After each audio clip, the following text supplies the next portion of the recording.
Good afternoon, everybody. Sorry. On behalf of Placement Club of Yadindra Department of Engineering, I welcome our director, sir, Professor Jasmeet Singh, headman, Professor Silpalvinder, and Professor Ekdal Singh, and today's guest of honors, Shri Baldev Singh Ji and Shri Gurvinder Ji from Engineers Career Point, Chandigarh. Basically, in the Placement Club, we have started a series. This is the eighth webinar or seminar or lecture being conducted by Placement Club. And in the eighth one, the topic is career guidance, GATE exam, interview preparation. And the expert for today is Shri Gurvinder Singh. The theme we have selected is because the audience is basically engineering students, and for all the graduates, BTech graduates, I think GATE means, let it be corrected, what we mean by GATE, GATE. Yes. So I say this exam, if you clear this opens the gate for your career. This is a gate which opens your career. I too appeared for GATE in 1998. I got 89.14 percentile. Here the score is usually in percentile score. I am graduate of 97. Sir, it is my personal belief that we were not encouraged to appear for GATE by our peers, our classmates or seniors. They used to say that it is very difficult. But no, my experience is if somebody would have motivated me, I would have scored good score while I was studying in final year. Because by in the 1 year gap, I forgot certain things. And moreover, I was doing masters, I could have got the scholarship. And nowadays, GATE not only lets you get admitted in postgraduate courses, you get the jobs too. So I hope today's speaker, Shri Gurvinder Singh Ji, will tell us in detail what is GATE, what is the scope of clearing the GATE, how to how to apply for it, when to apply for it, and how to prepare for it, and what are the gains you will have. Of course, it adds to your curriculum vitae. You can always write my GATE score is so and so. So, not taking much time. Sir's schedule is very busy. I invite our director, sir, to the dais to say a few words and to motivate our students. Sir, mainly BTech final and third year students.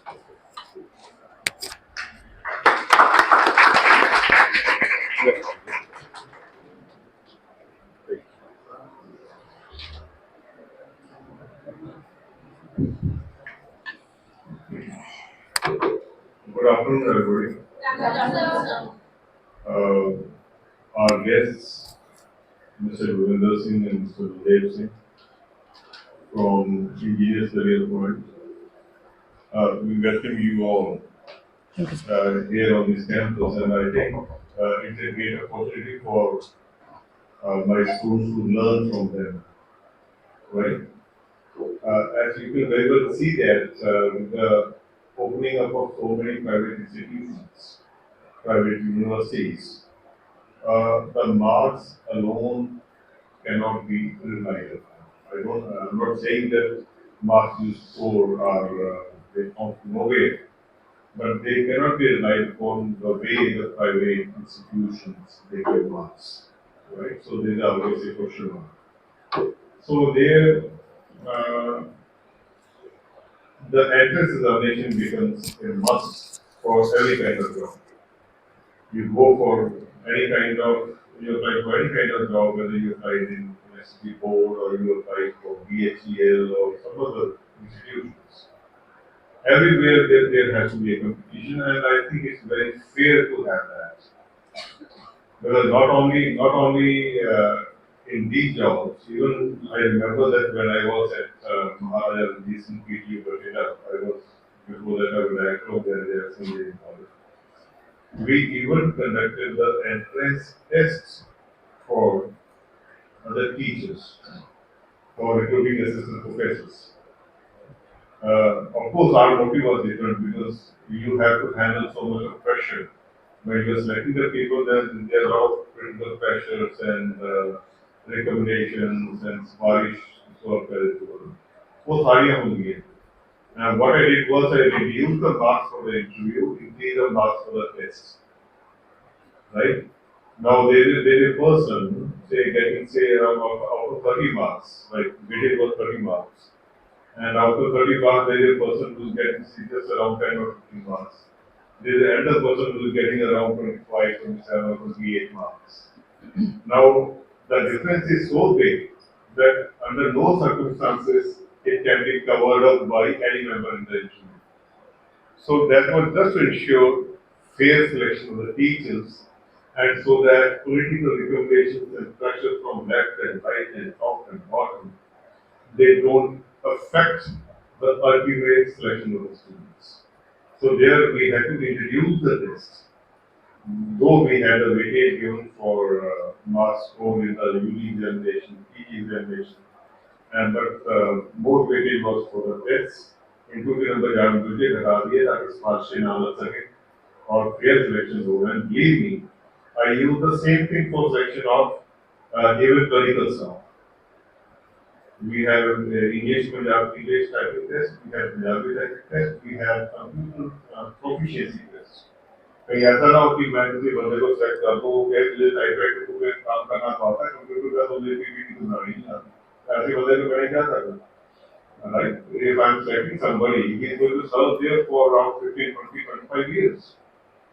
And बंदा कहे कि मुझे typing तो typewriter पे तो आती है, computer पे मैं पीपीटी नहीं बना सकता, कंप्यूटर पे लिखा नहीं करना आता. So there I introduced computer proficiency. और interestingly, मैंने totally included number 0 कर दी. वो इसलिए कि because basic qualification for selection was graduation. और graduation तो हर भी होता है, BTech is also graduate, BA is also graduate.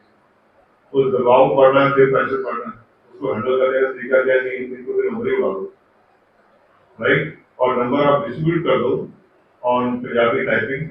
आपको पता है कि आपको 30 वर्ड्स पर मिनट आपको इंग्लिश की टाइपिंग स्पीड चाहिए और मैक्सिमम कितने मैंने देखिए अभी इंडिया में रिकॉर्ड कितना है मैक्सिमम स्पीड का.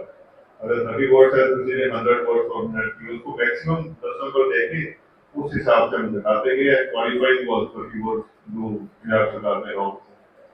Same way for English typing 40 word पर मिनट मिनिमम रिक्वायर्ड है और रिकॉर्ड कितना इंडिया में या वर्ल्ड में उसको मैक्सिमम नंबर लेके 10 नंबर लेके घटा दिए और 40 वर्ड्स उसको उसका स्केल बना लिया. Then we allocated the marks for UG, PG, Punjabi typing, English typing, computer proficiency, experience of the same kind. इस तरह हम लोग फॉर कर रहे हैं. And total marks were वो सब लोग टोटल करते थे ये टोटल कॉस्ट 100. तो एक दूसरा कोई गुंजाइश नहीं. और मुझे याद है कि जब हमने क्लर्क सेलेक्ट किए थे तो my deputy staff came to show me the list. मैंने कहा भैया जोड़ तोड़ अच्छी तरह चेक कर लेना कि नंबर जोड़ के भी ऐसा ना हो कि there was somebody who was expected to come to the merit list और merit से रह गया या merit पे नहीं आना तो वो merit पे आ गया. तो वो हो गया तो then we come here शाम तक जो है वो दोबारा चेक कर and put the result and without looking at the result I got it for free on the website. And so we selected assistant professors, we selected the clerks, but none of the case went to the court. Right? So the selection was fair. So to ensure quality and ensure fairness, ultimate thing after left with the government, left with the public institutions, even for the private institutions, is only to rely on some tests which have strong benchmark. And there I can talk of GATE here. Say you have for net test for science students, right? Net KRF, net for teaching. Then now they have test PG, teacher eligibility test.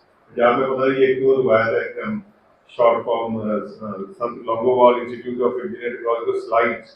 अब मेरी ऐसा नया पता उसका slide तो बोला SLIGHT ये कौन सा वर्ड हो गया स्लाइड कौन सा इंस्टीट्यूट हो गया तो एक्चुअली वो नहीं होती फिर बात कर रहे हैं but they have these examinations. They play a very important role, right? Just doing a degree, getting good score is one step taken.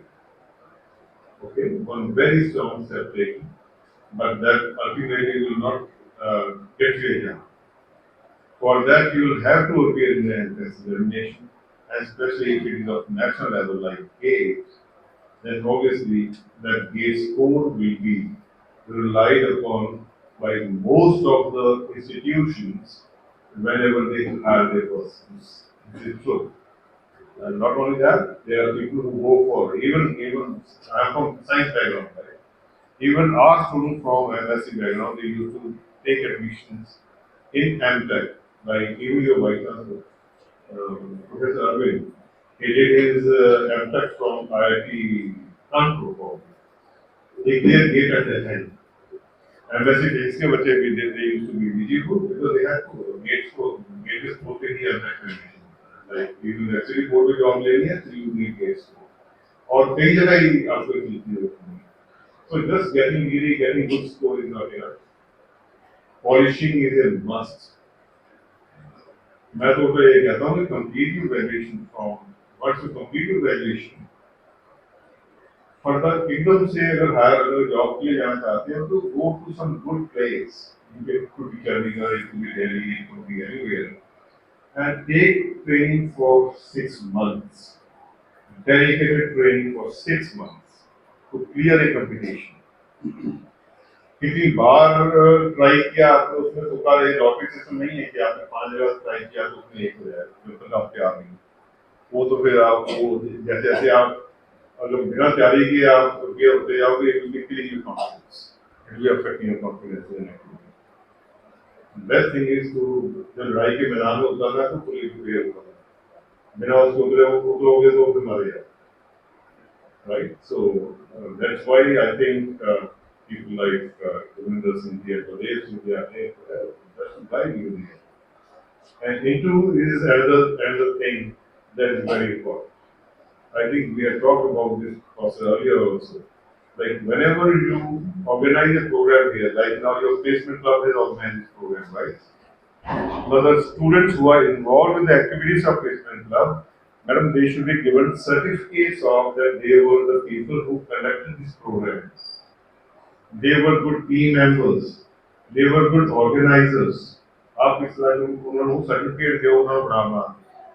कल whenever they appear in an interview at place, they should be able to say that yes, I was in a placement club and these were the activities we carried out. So that way, that company will be able to know that you are going to become a good team member for them. And believe me, any person who is not a good team member can never become a team leader. You get team leaders only out of very reliable, dedicated, honest, devoted, focused team members. Right? So you conduct more and more activities, but whenever you involve the students, whenever you constitute different committees, give them the certificate so that they work in so and so committee, so that when they appear for the interview, इनको तो direction दी जाती है हमेशा. Let me tell you my own example. When I was appearing for the first job, I got the job in the first interview itself. I was just MSc, MPhil, and after that I was doing PhD fully at Nalanda University. And when I say fun से के लिए क्योंकि like Singh के लिए उसको मैं government engineering college था, and interview was conducted through Punjab Public Service Commission. Right, that used to be considered very tough. तो मैंने जब देखा कि there are only 2 positions and there are 35 applicants. आप कहते हो कि आज कंपटीशन है तो वो कंपटीशन कम था. There were only 2 posts, there were 35 applicants Out of those 35 applicants, 7 were PhD holders, and I was the one non-PhD holder. उससे हुआ क्या? What happened was, I almost got sure कि मेरी selection नहीं होगी. And by chance, my schooling is from, I am from army background, right? My father was in Indian Air Force. I had an opportunity to study at Bangalore, so that's why I was able to speak English well. जब मुझे ये लगा कि मेरी selection तो होनी ही नहीं, तो मैं बेशर्म हो गया थोड़ा सा इंटरव्यू में. जो मुझे चीज आती थी फटाक से मुझे हमें आती, जो चीज नहीं आती मुझे नहीं आती. अल्टीमेटली मैं ये कहने में कामयाब हो गया कि मुझे यार वो चीजें पूछो जो मुझे आती है. Right? They were asking me about superconductivity and other things, but I was nuclear physics man at the time. बाद में मेरा फिर सॉल्यूशन एजेंसी हो गया. तो मैंने घुमा घुमा के अल्टीमेटली एक बंदे को ये कहने पर मजबूर कर दिया, okay if this is not your area, what is your area? What do you do? I'm a research scholar basically, and I work in nuclear physics. Fortunately, there was one other score was from nuclear physics. मैं interview को share कर गया ना उस तरीके से, and he started asking me basic question, what are you working on? मैं university का प्रोजेक्ट था, it was project project is like one of the SRP होती. I gave the name of the project that I am working on making of a GPS counter for simulation for XRF analysis. What's XRF? X-ray fluorescence. Okay, this is आपने भी पढ़े होंगे कल. What is the difference between fluorescence and phosphorescence? So he asked me, okay, what is how it is different from phosphorescence, and what is why when you see a tube light, you see something written there. What is written there? I say it's written fluorescent tube. Why is not phosphorescent tube? So वहाँ से शुरू हुई बात. Okay, वहाँ से अब वो मेरे फील्ड में आ गई. मेरे फील्ड में आ गई फिर मैंने फील्ड की. समझ रहे मेरी बात कि आपको अपनी स्ट्रेंथ पता होनी चाहिए whenever you appear in there. And slowly आपको शेयर करने कई बार कामयाब हो जाते हैं शेयर करने. When he came into my field, अब मैं मेरे फील्ड में मैंने यही किया था. ये my father used to say कि आप पढ़ोगे नहीं, उससे मैं और भी काम नहीं कराता, तैयारी नहीं कराता, खेती नहीं कराता, कुछ नहीं कराता, पढ़ाई के लिए छोड़ा. और तब भी अगर नहीं पढ़ोगे तो फिर पंजाबी कहने सितराने जा रहे हैं. हमारी तो मर्द परवरिश इस तरह की. Let me tell you, and probably that was the reason. Not only me, we are 3 siblings. My brother is there, my sister is there. तीनों के तीनों पहली में सरकारी जॉब में आए. राइट, तो ये तो चीज नहीं होती है. और जब मैं DLU से सिलेक्ट हुआ था, आपको ऐसे मतलब आप एक होकर पढ़ने वाले तो 7 साल का रिकॉर्ड ब्रेक हुआ था. उससे 7 साल पहले तक GNU से फिजिक्स डिपार्टमेंट से PPSC में सेलेक्ट नहीं हुआ था. और मेरे हेड ऑफ डिपार्टमेंट ने बुला के ये पूछा था मुझे, मतलब मुझे कहना नहीं चाहिए कि बस टीचर को ऐसा करना नहीं चाहिए था कि इस बात में भाई मैं पटियाले पहली बार गया सी. मैं पहली से मैंने नहीं जानते क्योंकि मेरे फादर से एयरफोर्स से पेट रहे थे. तब मेरे दादाजी भी एयरफोर्स में थे. हमें तो बड़े फौजी का मुंडा छोटे फौजी का मुंडा आ ही जानते हैं. This is only introduction in my own village. तो पटियाला में तो लाइफ में मैं गया ही नहीं था. मैं तो पहली बार पटियाला गया. मैं तो ऐसी कुत्ते से सेट हो गया उसका. लेकिन वो तो नहीं है, तो नहीं. There was a long-term hard preparation for that. जो मैं कर रहा था by doing my research, all that paid me. I used to have a research paper. I used to read the paper twice, note down the important points in the research. और फिर मुझे आप यकीन मानो, जब मैंने PhD लिखा था तो मैंने रिसर्च पेपर नहीं देखे थे. मैंने अपना रिसर्च देखा था कि इस पेपर में से क्या निचोड़ निकाला है. And same thing I mentioned in my research thesis for doing PhD at IIT Roorkee. Ultimately, I did my PhD for my field. Right? So, कहने का मतलब ultimately ये है कि you have to getting a degree is only a stepping stone. It enables you for something.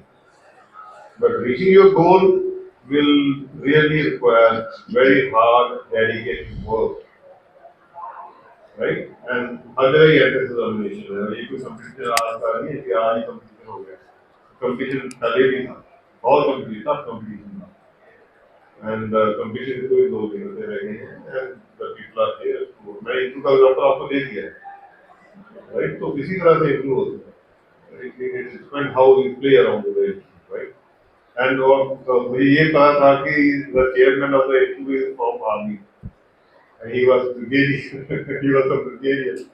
So somehow I was looking for a opportunity to tell him that I am also from Air Force, right? My father is in the Air Force, मैं फौजी का बंदा करके था, तो वो मैंने मारने से बता भी दिया, right? किसी किसी तरीके से कि I did my 10th class from Bangalore, I did my 12th from Kanpur. How come my gentleman you were in Bangalore during 10th class and you did your 12th class from Kanpur and you were talking about your primary education at Devlali and Faridabad. How? Oh, yes, I forgot to tell you that I am son of a Air Force officer. Okay, Dalawadi.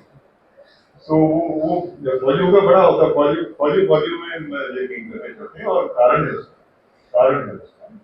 आप कहीं भी देखेंगे, look at anything happening in the world, say in India, कोई भी crisis हो जाएगा, whether it is from outside the country, from within the country, जब भी कोई crisis होता है country में, civil administration always last resort is army, call in army. चाहे किसी भी तरह की प्रॉब्लम ले लो आप, they call it army, they call it NDRF, and all those paramilitary forces to control the things. Why? Because they are highly disciplined. They are very hardworking. वो ऐसे नहीं पूछेंगे कि किसी को कहो आप कि ये go and do this thing and बटेगा.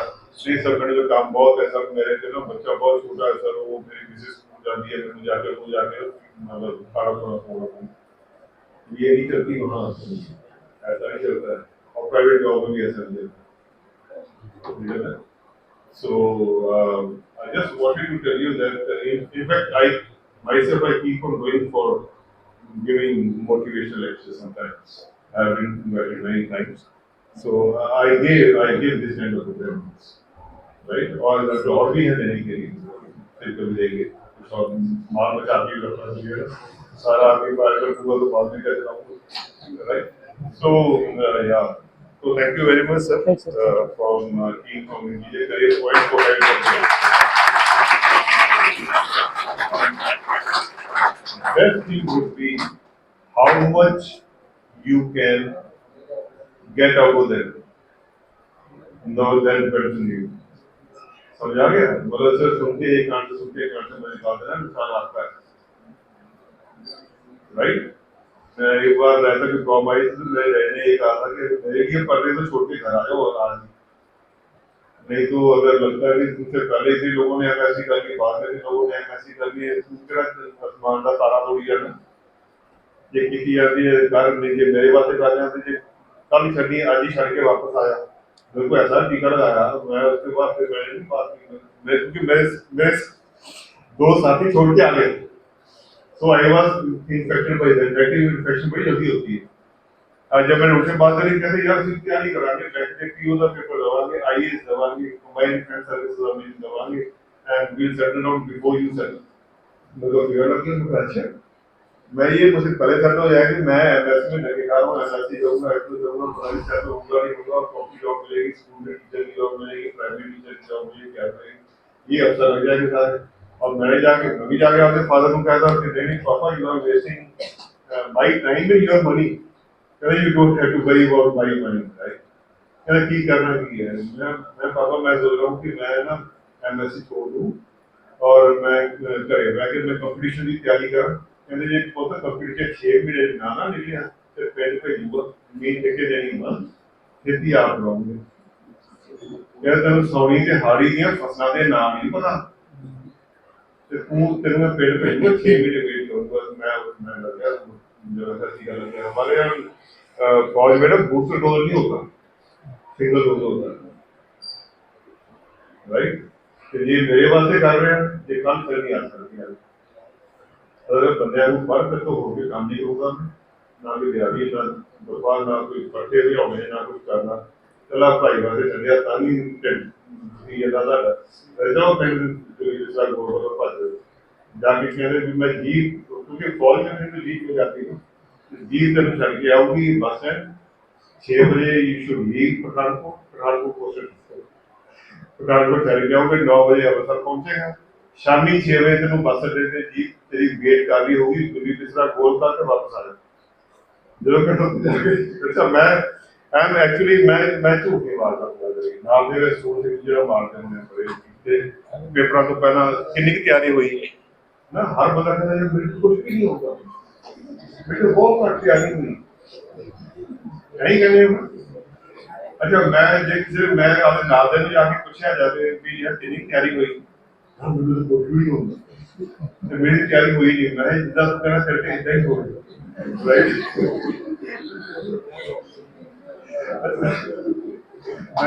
मैं डॉक्टर ने तो मेरे वास्ते ऐ तैयारी कर सकता है यार, तू किया मैं करूंगा यार, मैं तो मैंने पूछ के तैयारी हुई।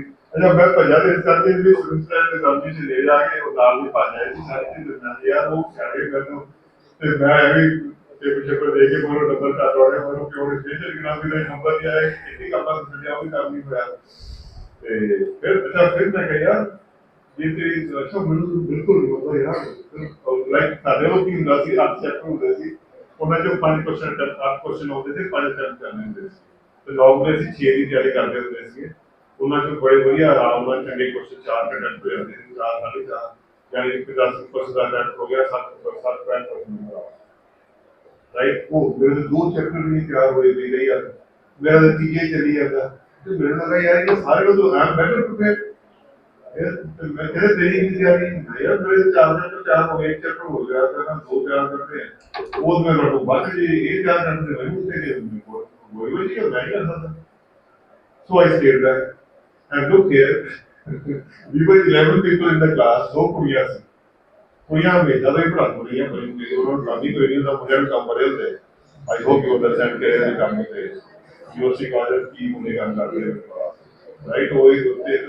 वो कुड़ियां टॉपर होती हैं, एक गुरप्रीत दादा एक पूनम शर्मा, एक ने फर्स्ट आना दूसरे ने सेकंड आना, अगले सेमेस्टर में दूसरे ने फर्स्ट आना उसने सेकंड आया, ਉਸ ਤੋਂ ਬਾਅਦ ਸਾਰੇ ਮੁੰਡਿਆਂ ਦੀ ਟ੍ਰੇਨਿੰਗ ਸ਼ੁਰੂ ਹੋ ਗਈ ਤੇ ਉਹਨਾਂ ਦੇ ਮੈਂ 4 ਸਮੈਸਟਰ ਕਿਉਂ 3 ਸਮੈਸਟਰ ਚ ਮੈਂ ਥੋੜਾ ਆਇਆ और ਜਿਹੜਾ ਕਿ ਮੈਂ ਪਹਿਲਾਂ ਭੱਜਣ ਨੂੰ ਤਿਆਰ ਹੋ ਗਿਆ ਤੇ ਸ਼ਰਮਾਨ ਇਹ ਕਿ ਅਸੀਂ ਡੈਡੀ ਵੀ ਕਿਹਾ ਕਿ ਮੈਨੂੰ ਪਤਾ ਤੈਨੂੰ ਵਿਆਸ ਨੇ ਉਹ ਮੁੰਡੇ ਫਿਰਦੇ ਵੇਖ ਲਏ, ਉਹ ਮਹੀਨਾ ਹੋ ਗਿਆ ਗਏ ਨਹੀਂ ਤੇ ਉਹ ਇਸੇ ਤੁਰੇ ਫਿਰਦੇ ਆ, ਤੇਰੇ ਦਿਮਾਗ ਕੀ ਆ ਉਹਨਾਂ ਪਾਇਆ ਮੈਂ ਵਾਲਾ ਜਿਹੜਾ ਮੁੰਡੇ ਉਹਨਾਂ ਦੇ ਚੀਜ਼ ਨੂੰ ਜਾਰੀ ਸਮਝ ਆਉਂਦੀ ਹੈ, ਧਰਮ ਦੀ ਚੀਜ਼ ਗਈ ਨੂੰ ਸਮਝ ਨਹੀਂ ਆਉਂਦੀ ਤੇ ਫਿਰ ਮੈਨੂੰ ਸਮਝ ਆ ਗਈ, ਉਹਨਾਂ ਦਾ ਕਿ ਉਹ ਬਸ ਨਾ ਨਹੀਂ ਦੇਖ ਰਹੇ ਐਸਾ ਸੀ ਨਾ ਹੋਵੇ। फिर MSc भी होगी, LPhil भी होगी, PhD भी होगी, and मैं in fact probably अजय भी in my college I am the only one who did postdoctoral research scholar from USA, right? I did it from Pennsylvania State University. फिर उसको तक भी पहुंचे वो ठीक है ना लगा फिर मैंने यकीन आ भी गली ने सेट कर दिया जाने तो दोबारा सागरा सी क्या मैं कर यार मेरे कहने का मतलब है कि हार्ड वर्क एंड डेडिकेशन वो अपने बना के लिया और खासकर पेपर एग्जामिनेशन तो कहना क्यों मैं फल पार लगा मेरी 12 घंटे की टेबल पे सिटिंग होगी जिससे एग्जामिनेशन को पहले और को हुआ मैं last sitting on the table and studying alone ਉਹਨਾਂ ਦਿਨਾਂ ਚ ਮੈਂ ਬਹੁਤ ਚਾਲੇ ਨਾਲ ਜਿਹੜਾ ਬੋਲਣੋਂ ਹਟ ਜਾਂਦਾ ਹੁੰਦਾ ਸੀ ਕਿ ਮੈਂ ਨਾਲ ਕੋ ਸਾਰੀ ਭੱਜ ਮੇਰੇ ਕਦੇ ਜਾ ਕੇ ਸਰਵ ਨਾ ਕਰਿਆ ਕਰੋ ਕਿ ਆਪਣਾ ਸ਼ੀਲ ਫੋਲੋ ਕਰੋ ਰਾਈਟ। ਇਹ ਹੈ ਮੈਨਿੰਗ ਤੇ ਚਲੋ ਖੈਰ ਐਨੀਵੇ ਮੈਂ ਤਾਂ ਐਕਸਪੀਰੀਅੰਸ ਦੱਸਿਆ ਵੀ ਗਲਤੀਆਂ ਅਸੀਂ ਵੀ ਕੀਤੀਆਂ ਨੇ, ਐ ਵੀ ਕੋਈ ਜੇ ਮੈਂ ਕਹਾਂ ਮੈਂ ਤੇਰੀ ਜ਼ਿੰਦਗੀ ਗਲਤੀ ਨਹੀਂ ਕੀਤੀ, ਮੈਂ ਸਿੱਧਾ ਜਮੇ ਹੀ ਕਿਤੇ ਬੋਲ ਕਿ ਸਿਲਵਰ ਸਪੂਨ ਬੋਲ ਸੀ ਸਿਲਵਰ ਸਪੂਨ ਵੀ ਬਹੁਤ ਹੈ ਜਾਂ ਐਵੇਂ ਸ਼ਿਕਵਾ ਦਾ ਵੀ ਪਰਪਲ ਗਏ ਤੇ ਅਸੀਂ ਨਹੀਂ ਕਰੇ ਤੇ ਜੋ ਜੇਕਰ ਵਾਕਈ ਇੰਪੋਰਟੈਂਟ ਹੈ ਤੇ ਜਿਹੜਾ ਕੰਮ ਕਰਨਾ ਚੱਲਦਾ ਕਰੋ ਨਾ ਫਿਰ। और मैं अपने बेटे को कहना होना कि आप live your life in a way that tomorrow if you look back you don't regret। कभी ये फीलिंग आवे मैं तो बेहतर कर सकता एक बारी ਜਿਹੜਾ ਕਦਮ ਤੀਰ ਮਾਰਨਾ ਨਾ ਮਾਰੀ ਫਿਰ ਪਛਤਾਵਾ ਨਹੀਂ ਹੁੰਦਾ। Whether you succeed you are happy, if you don't you prepare better next time। right? So same is the thing. Live your life. इतना हम इतने पढ़ वास्ते आए हैं, होते काम कोई नहीं होता है ना। तो ये फिर भी नंबर का नंबर है, फिर मेरी सोचना नहीं करता है कि मेरे पेरेंट्स कॉम्प्लीमेंट की तो सॉरी पेरेंट्स को मुझे सवाल करना चाहिए। क्योंकि discipline is something very important. साढ़े सेल्फ वो तो ही सेल्फ डिसिप्लिन मानना है। पहला पेरेंट्स को टीचर्स को फोर्स डिसिप्लिन होगा, then person imbibes it, develops it as a part of the character, part of it as working, then it becomes self-discipline. So once you have a self-discipline, nothing can stop you from reaching the top. Right?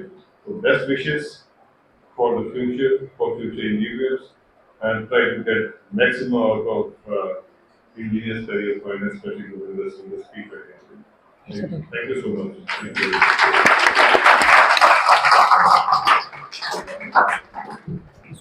Thank you, sir. Your talk is very motivating as always. Rather, I feel you have made Shri Guruvinder ji's job a tough job. So, You have a tough competition. yes, we have tough competitors here. Sir, we want a dedicated session from you. Now, we would like to honor the team from Engineers Career Point who have come so far to Yadvendra. Then we will proceed with the session. Sir, please honor the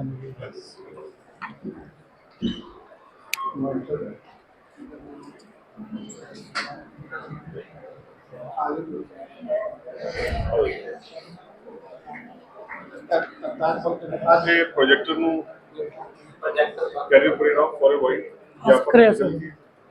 या भी नीचे कर लो sir, नीचे। ये है university वो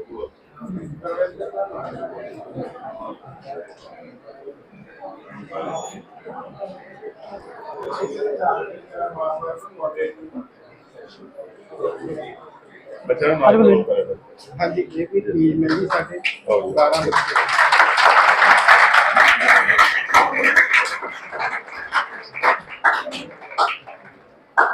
Thank you, sir. Thank you. Very motivational word. I think you have ignited the spark, sir. Thank you, sir. Thank you. Sir, your lecture will be available online. Oh,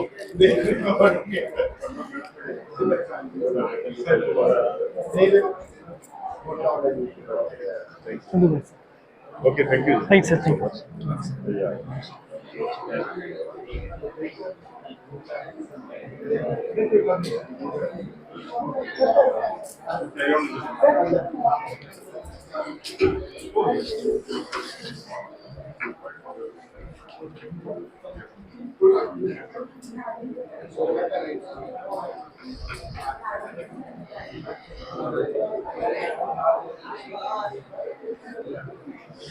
Okay, the session was very motivational, right? पर sir ने जो भी चीजें बताई है ना, एक एक चीज का बहुत बड़ा मतलब है। मैं आपको इन सारी चीजें सर ने बताई ना, आपको लिंक करके बताऊंगा मैं कि क्या चीज का सर ने जो चीज बोली उसका आपकी लाइफ में कब उसका रोल होगा। बहुत इंपॉर्टेंट छोटी छोटी जो चीजें बताई है ना सर ने अपनी पूरी लाइफ के बारे में बहुत शॉर्ट में बताया है, उसका हर चीज का मतलब है। उसको मैं आपको लिंक करूंगा आपके करियर के साथ, बहुत ज्यादा इसके लिए इंपॉर्टेंस है। राइट, चलो स्टार्ट करते हैं। देखो, जो मैंने आपसे बात की, अब सर ने डिस्कशन करी दी अबाउट द गेट एग्जाम, तो मेरा जो मेजर जो सेशन रहेगा वो इसी एग्जाम के अराउंड घूमेगा। रीजन उसके पीछे क्या है, क्योंकि I call this exam a beautiful exam. Reason उसके पीछे ये है कि आप जब बीटेक कंप्लीट करेंगे तो आपका बीटेक कंप्लीट करने के बाद जितना भी करियर ऑप्शंस आपके पास अवेलेबल होता है वो सारी की सारी करियर ऑप्शंस इस सिंगल एग्जाम के थ्रू निकलती है, and that exam is called at the GATE exam. Now you tell me, जैसे आपने बीटेक कंप्लीट करेंगे तो आपके पास क्या क्या करियर का ऑप्शंस अवेलेबल होता है? Tell me one by one. First क्या होता है?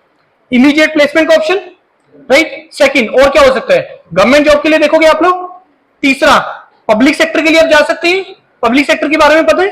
पीएसयूज पब्लिक सेक्टर होते हैं, जैसे आपके ये पंप्स हैं, जितने भी आईओसीएल, एचपीसीएल, आपके बैंक्स भी ये पब्लिक सेक्टर हैं, कि जितने भी आपकी सेल, गेल, आईएसआरओ, रिसर्च लैब्स हैं, ये सब पब्लिक सेक्टर हैं। और क्या ऑप्शन होता है? Fourth option, next you can go for the higher studies. Higher studies का एक ऑप्शन होता है, higher studies from India as well as abroad. उसके बाद ये तो डोमेन रहा टेक्निकल का हायर स्टडीज, आप लोग मैनेजमेंट डोमेन में भी जा सकते हैं बीटेक के बाद। और क्या ऑप्शन होता है? एक और option, you can do your own business, आपके पास अपना बिजनेस करने का ऑप्शन होता है। इसके अलावा कोई और ऐसा ऑप्शन है जो आपके पास अवेलेबल होता है कि अगर आप बीटेक कंप्लीट करेंगे? कोई ऐसा और ऑप्शन बचा है इसके अलावा in a broader manner, right? I think these all are the options available when you complete your BTech. अब मैं आपको ये बोल रहा हूं कि ये जो ये सारी की सारी करियर ऑप्शंस हैं, ये एक सिंगल एग्जाम के थ्रू ओपन हो जाएगा, and that exam is known as the GATE exam. अब मैं आपको थोड़ा गेट का हिस्ट्री के बारे में जाते हैं कि गेट का एग्जाम एक्चुअल में स्टार्ट क्यों हुआ था, why this GATE exam was started. See there was only one reason. GATE के एग्जाम की इसका मेन पर्पस क्या है? This is the main purpose कि मेरे को अगर हायर स्टडीज में इंडिया के top reputed colleges like IITs, NITs, triple ITs में अगर मेरे को हायर स्टडीज के लिए जाना है, विद स्कॉलरशिप जाना है, तो मेरे को गेट का एग्जाम क्वालिफाई करके जाना पड़ेगा। इसके लिए एक्चुअल में दिस गेट का एग्जाम स्टार्टेड। अब क्यों रीजन इसके पीछे क्यों स्टार्ट हुआ था? अगेन आप बोलोगे कि सर मास्टर्स का ऑप्शन तो पहले भी होता था। No, come to the partition. Partition हुआ, पार्टीशन के बाद हमें रिक्वायरमेंट था कंट्री को डेवलप करने का, जो कि नहीं हो पा रहा था। क्यों नहीं हो पा रहा था? क्योंकि उसके लिए चाहिए होती है टेक्नोलॉजी। आप लोगों में से किसी ने रॉकेट बॉयज सीरीज देखी है? रॉकेट बॉयज सीरीज देखी है आप लोगों में से किसी ने? वेब सीरीज है रॉकेट बॉयज, उसको देखना सभी लोग जाके, आपको थोड़ा सा पता लगेगा कि किस कैसे स्ट्रगल किया है। मतलब वो नो डाउट कि वो छोटा सा सीरीज है, लेकिन आपको वहां से थोड़ा सा आइडिया लगेगा कि कैसे स्ट्रगल किया है इस कंट्री ने अपने आप को, अगर मैं बोलूंगा खास करके इस लेवल तक लाने पे कि जहां पे अब हम सर्विंग देना स्टार्ट कर दिए अदर कंट्री को। तो उसमें क्या है कि हमें प्रॉब्लम कहां पे आया? कंट्री को डेवलप करने के लिए एक ही चीज का रिक्वायरमेंट होता है, that is the technology. May be शायद डॉक्टर इतना कंट्रीब्यूशन नहीं कर सकते कंट्री को डेवलप करने के लिए, लॉयर इतना कंट्री को डेवलप नहीं कर सकते हैं, अपना कंट्रीब्यूशन नहीं कर सकते हैं डेवलप करने के लिए। Only the technocrats can do, only the science people can do, only the engineers can do. ये बहुत अच्छी लाइन लिखी है, science is about knowing, engineering is about doing. ये बहुत बड़ी लाइन लिखी हुई है यहाँ पे ये, राइट? तो technocrats, all you engineers are the person जो उस नॉलेज को, उस नोइंग को आप एक प्रोडक्ट की फॉर्म में लेके आते हो, दैट इज इंजीनियरिंग, राइट? तो अब उसके लिए रिक्वायरमेंट था टेक्नोलॉजी को कंट्री के अंदर डेवलप करने का, जिसके लिए कोई अदर कंट्री नहीं चाहती थी कि यहां पे कोई चीज डेवलप हो। क्यों क्यों नहीं चाहेगा? क्योंकि भाई अगर तुम्हारा सामने वाला पर्सन, तुम्हारा कंपटीटर ही अगर सेल्फ सस्टेन हो जाएगा तो तुम्हारा तो सामान ही नहीं बिकेगा। This was the only reason, क्योंकि कंट्री को रिसोर्सेज का रिक्वायरमेंट है, कंट्री को नीड थी, उसको चाहे डिफेंस सिस्टम लगा लो या किसी भी और चीज का लगा लो। कार मैन्युफैक्चरिंग नहीं हो रहा था यहाँ पे, मतलब हमें क्या करना पड़ रहा था? इंपोर्ट करनी पड़ रही थी, मतलब वो अपना बिजनेस कर रहे थे टोटली। तो इससे कंट्री तो कभी डेवलप होगा नहीं, क्योंकि कंट्री का जीडीपी कैसे ग्रो करता है, कंट्री कैसे डेवलप करती है कि जब तक उसका जीडीपी ग्रो नहीं करेगा। बड़ी सिंपल सी चीज है, समझते नहीं समझते हो? And GDP is directly related to import and export, कि जितना तुम बेचोगे उतना तुम कमाओगे, उतना तुम्हारा अर्निंग ज्यादा होगा। It's very simple. लेकिन उस बेचने से पहले तो हमें अपने ही कंट्री के लोगों को रिसोर्सेज प्रोवाइड करने थे। इलेक्ट्रिसिटी नहीं थी, बहुत प्रॉब्लम था, ट्रांसपोर्टेशन का प्रॉब्लम, सड़कों का प्रॉब्लम। हमें क्या था, कंट्री दूसरी बोल रही कि ठीक है हम तुम्हारी सड़कें बना देंगे, तुम्हारी ट्रेनें चला देंगे, तुम्हें सब कुछ कर देंगे, टेक्नोलॉजी नहीं देंगे। So there was the need required कि भाई यहीं पे रिसर्च करो, यहीं पे रिसर्च करो, जिसके लिए मोटिवेशन रिक्वायर्ड था, कि कैसे करें, कहां से करें। Then this all things started, specially in the 80s की अगर मैं बात करूं तो उस टाइम पे ज्यादा रिसर्च की तरफ काम हुआ, क्योंकि टेक्नोलॉजी की मैं बात कर रहा हूं, टेक्नोलॉजी डेवलप करने की हम बात कर रहे हैं। तो मे बी शायद बीटेक एक वो स्टेज नहीं है जहां पे तुम टेक्नोलॉजी के साथ खेल सको। वो मास्टर्स का स्टेज आता है या पीएचडी का स्टेज आता है कि जहां तुम एक छोटे से पर्टिकुलर टॉपिक के ऊपर काम करते हैं। जैसे सर ने बताया मेरा पीएचडी का टॉपिक ये था, उन्होंने पूछा उस चीज के बारे में कि ये तो न्यूक्लियर उससे रिलेटेड है। तो कहने का मतलब ये है कि वो सारी चीजें तुम्हें हायर स्टडीज डोमेन में होती है, क्योंकि तुम लोग जब हायर स्टडीज करते हो एक पर्टिकुलर डोमेन में करते हो। जैसे कंप्यूटर साइंस करेगा मान लो साइबर सिक्योरिटी के, कंप्यूटर साइंस करेगा फॉर एग्जांपल डाटा साइंस है यही के अंदर, मैकेनिकल का करेगा थर्मोडायनेमिक्स में करेगा, या थर्मल डोमेन में करेगा, या मैन्युफैक्चरिंग में करेगा, या डिजाइन में करेगा। समझ में आ रही इतनी बात कि जो स्पेशलाइजेशन है वो हायर स्टडीज लेवल पे होती है।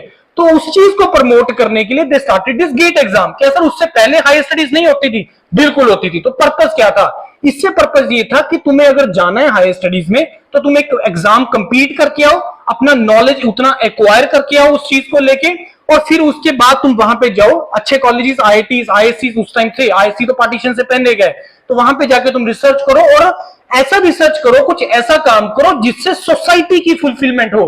क्योंकि वहां पे जो रिसर्च होनी है वो सोसाइटी की नीड है, वहां पे तुम्हें सोसाइटी को सोल्यूशन देना है। जब तक तुम्हारा किया हुआ काम अगर तुम्हारा सोसाइटी को रिटर्न नहीं दे रहा है, बिलीव मी फ्रेंड्स, उसका करने का कोई फायदा नहीं होने वाला है। अगर मेरे को सिर्फ एक एमटेक की डिग्री लेने के लिए मास्टर्स करना है या पीएचडी करने के लिए डिग्री लेने के लिए करना है, किस कारण से कि मेरे को टीचिंग में जाना है या मेरे को पोस्ट डॉक के लिए अब्रॉड जाना है या मेरे को ये पर्पस से मैं ये कर रहा हूं, मे बी शायद वो आपका पर्पस आपके एज ए इंडिविजुअल फुलफिल हो जाएगा, लेकिन शायद वो सस्टेनेबल मॉडल नहीं होगा, राइट? वो इकोसिस्टम को अलाउ नहीं करेगा, उस चीज से उस तरीके से सिस्टम चलेगा नहीं। और ठीक है, शॉर्ट टर्म के लिए आपका गोल पूरा हो गया, लेकिन हर किसी का नहीं हुआ। तो हमें ये देखना है कि कंट्री की रिक्वायरमेंट, जिसमें हम एक पार्ट हैं कंट्री के, उसके लिए हमें रिक्वायरमेंट है रिसर्च का, हायर स्टडीज डोमेन का। So then they started this scholarship, इन्होंने देना स्टार्ट कर दिया, स्टाइपेंड देना स्टार्ट कर दिया, जो आज के टाइम पे रफली 12,500 के आसपास है, कि तुम आओ यार, जो जनरली करना चाहते हैं, हायर स्टडीज डोमेन में जाना चाहते हैं, किसी टॉपिक के ऊपर काम करना चाहते हैं, किसी प्रोजेक्ट पे काम करना चाहते हो, so those are the people, दो मतलब वो जो करना चाहते हैं वो हायर स्टडीज डोमेन के लिए है। तो गेट एग्जाम इस तरीके से स्टार्ट हुआ था कि जिसमें हमें रिसर्च को प्रमोट करना था कंट्री के अंदर। So that is how this GATE exam started. क्यों स्टार्ट हुआ? उसमें रिक्वायरमेंट थी, नीड था। और अब हम उस स्टेज में आ गए हैं कि जैसे आईएसआरओ रिसर्च ऑर्गेनाइजेशंस हैं, वो अब अदर कंट्रीज के लिए भी सैटेलाइट लॉन्च करने लगे हैं, सैटेलाइट पहुंचाने लगे हैं। अपनी कंट्री के लिए तो उन्होंने करना ही करना है, बाकियों के लिए भी करना स्टार्ट कर दिया है, right? So this is how this GATE exam was started, right? अब यहाँ पे पॉइंट ये आता है कि सर जैसे आपने जितना भी ऑप्शंस बताया, करियर ऑप्शंस, जो गेट के थ्रू ऑप्शन ओपन होता है, ये सारी की सारी मैं आप लोगों को एक एक करके सारी ऑप्शंस हम डिस्कस करेंगे कि सर आपने जितनी भी चीजें बोली है, ये how this is possible through one single GATE exam. So वो सारी ऑप्शंस हम लोग डिस्कस करेंगे, राइट? अब उसको करने से पहले मैं आपको थोड़ा सा बता दूं कि गेट एग्जाम जो है आपका, इसमें गेट एग्जाम का स्ट्रक्चर क्या होता है। गेट एग्जाम कोई यहां पे ऐसा है जिसने गेट एग्जाम पहली बार सुना है? आज सच सच बताना, कोई ऐसा है यहां पे जिसने गेट एग्जाम का नाम ही पहली बार सुना है? Very good. देखो, गेट का एक ऐसा एग्जाम है जिसमें 65 क्वेश्चन होते हैं, 65 क्वेश्चन होते हैं, 100 मार्क्स का ये एग्जाम होता है, वो 180 मिनट का एग्जाम है।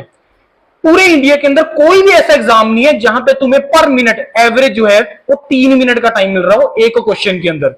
और दूसरी चीज है कि हमें ना किसी भी एग्जाम की पहले रिक्वायरमेंट समझनी होती है कि भाई ये एग्जाम में पूछने क्या वाला है, किस तरीके से चीजें पूछ रहा है। सर ने अभी बोल के गए कि यार रट्टा लगा के एग्जाम नहीं निकलेगा, बिलीव मी ये ऐसा एग्जाम नहीं है, ये टोटली कंसेप्ट बेस्ड एग्जाम है।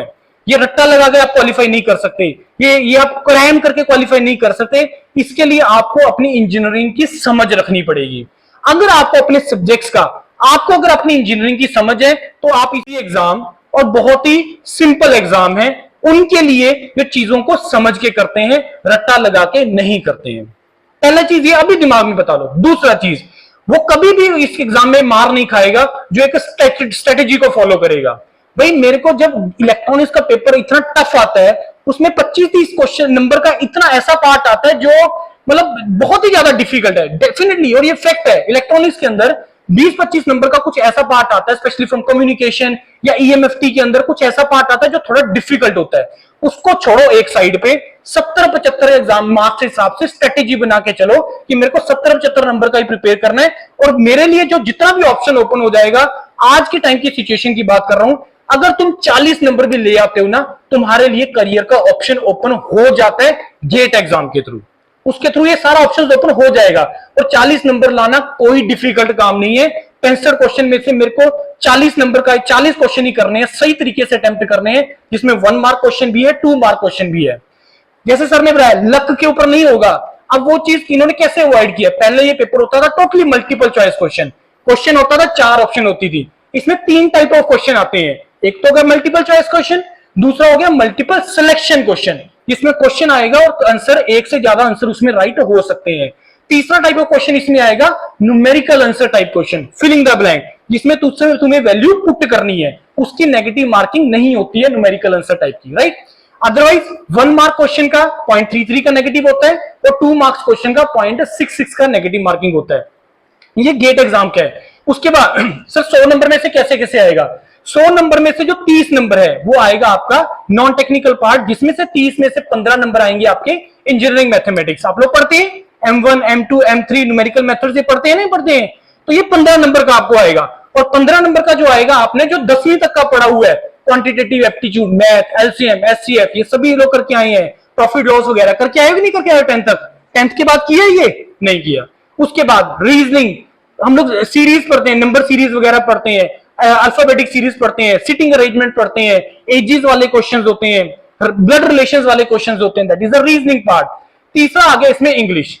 तो 15 नंबर कैसे डिवाइड है? 15 नंबर का आएगा इसमें क्वांटिटी एप्टीट्यूड, रीजनिंग आएगा, इंग्लिश आएगा, और 15 नंबर का आएगा इसमें इंजीनियरिंग मैथमेटिक्स, और जो पीछे 70 नंबर बच गए उस 70 मार्क्स में आएगा आपका कोर टेक्निकल ब्रांच का।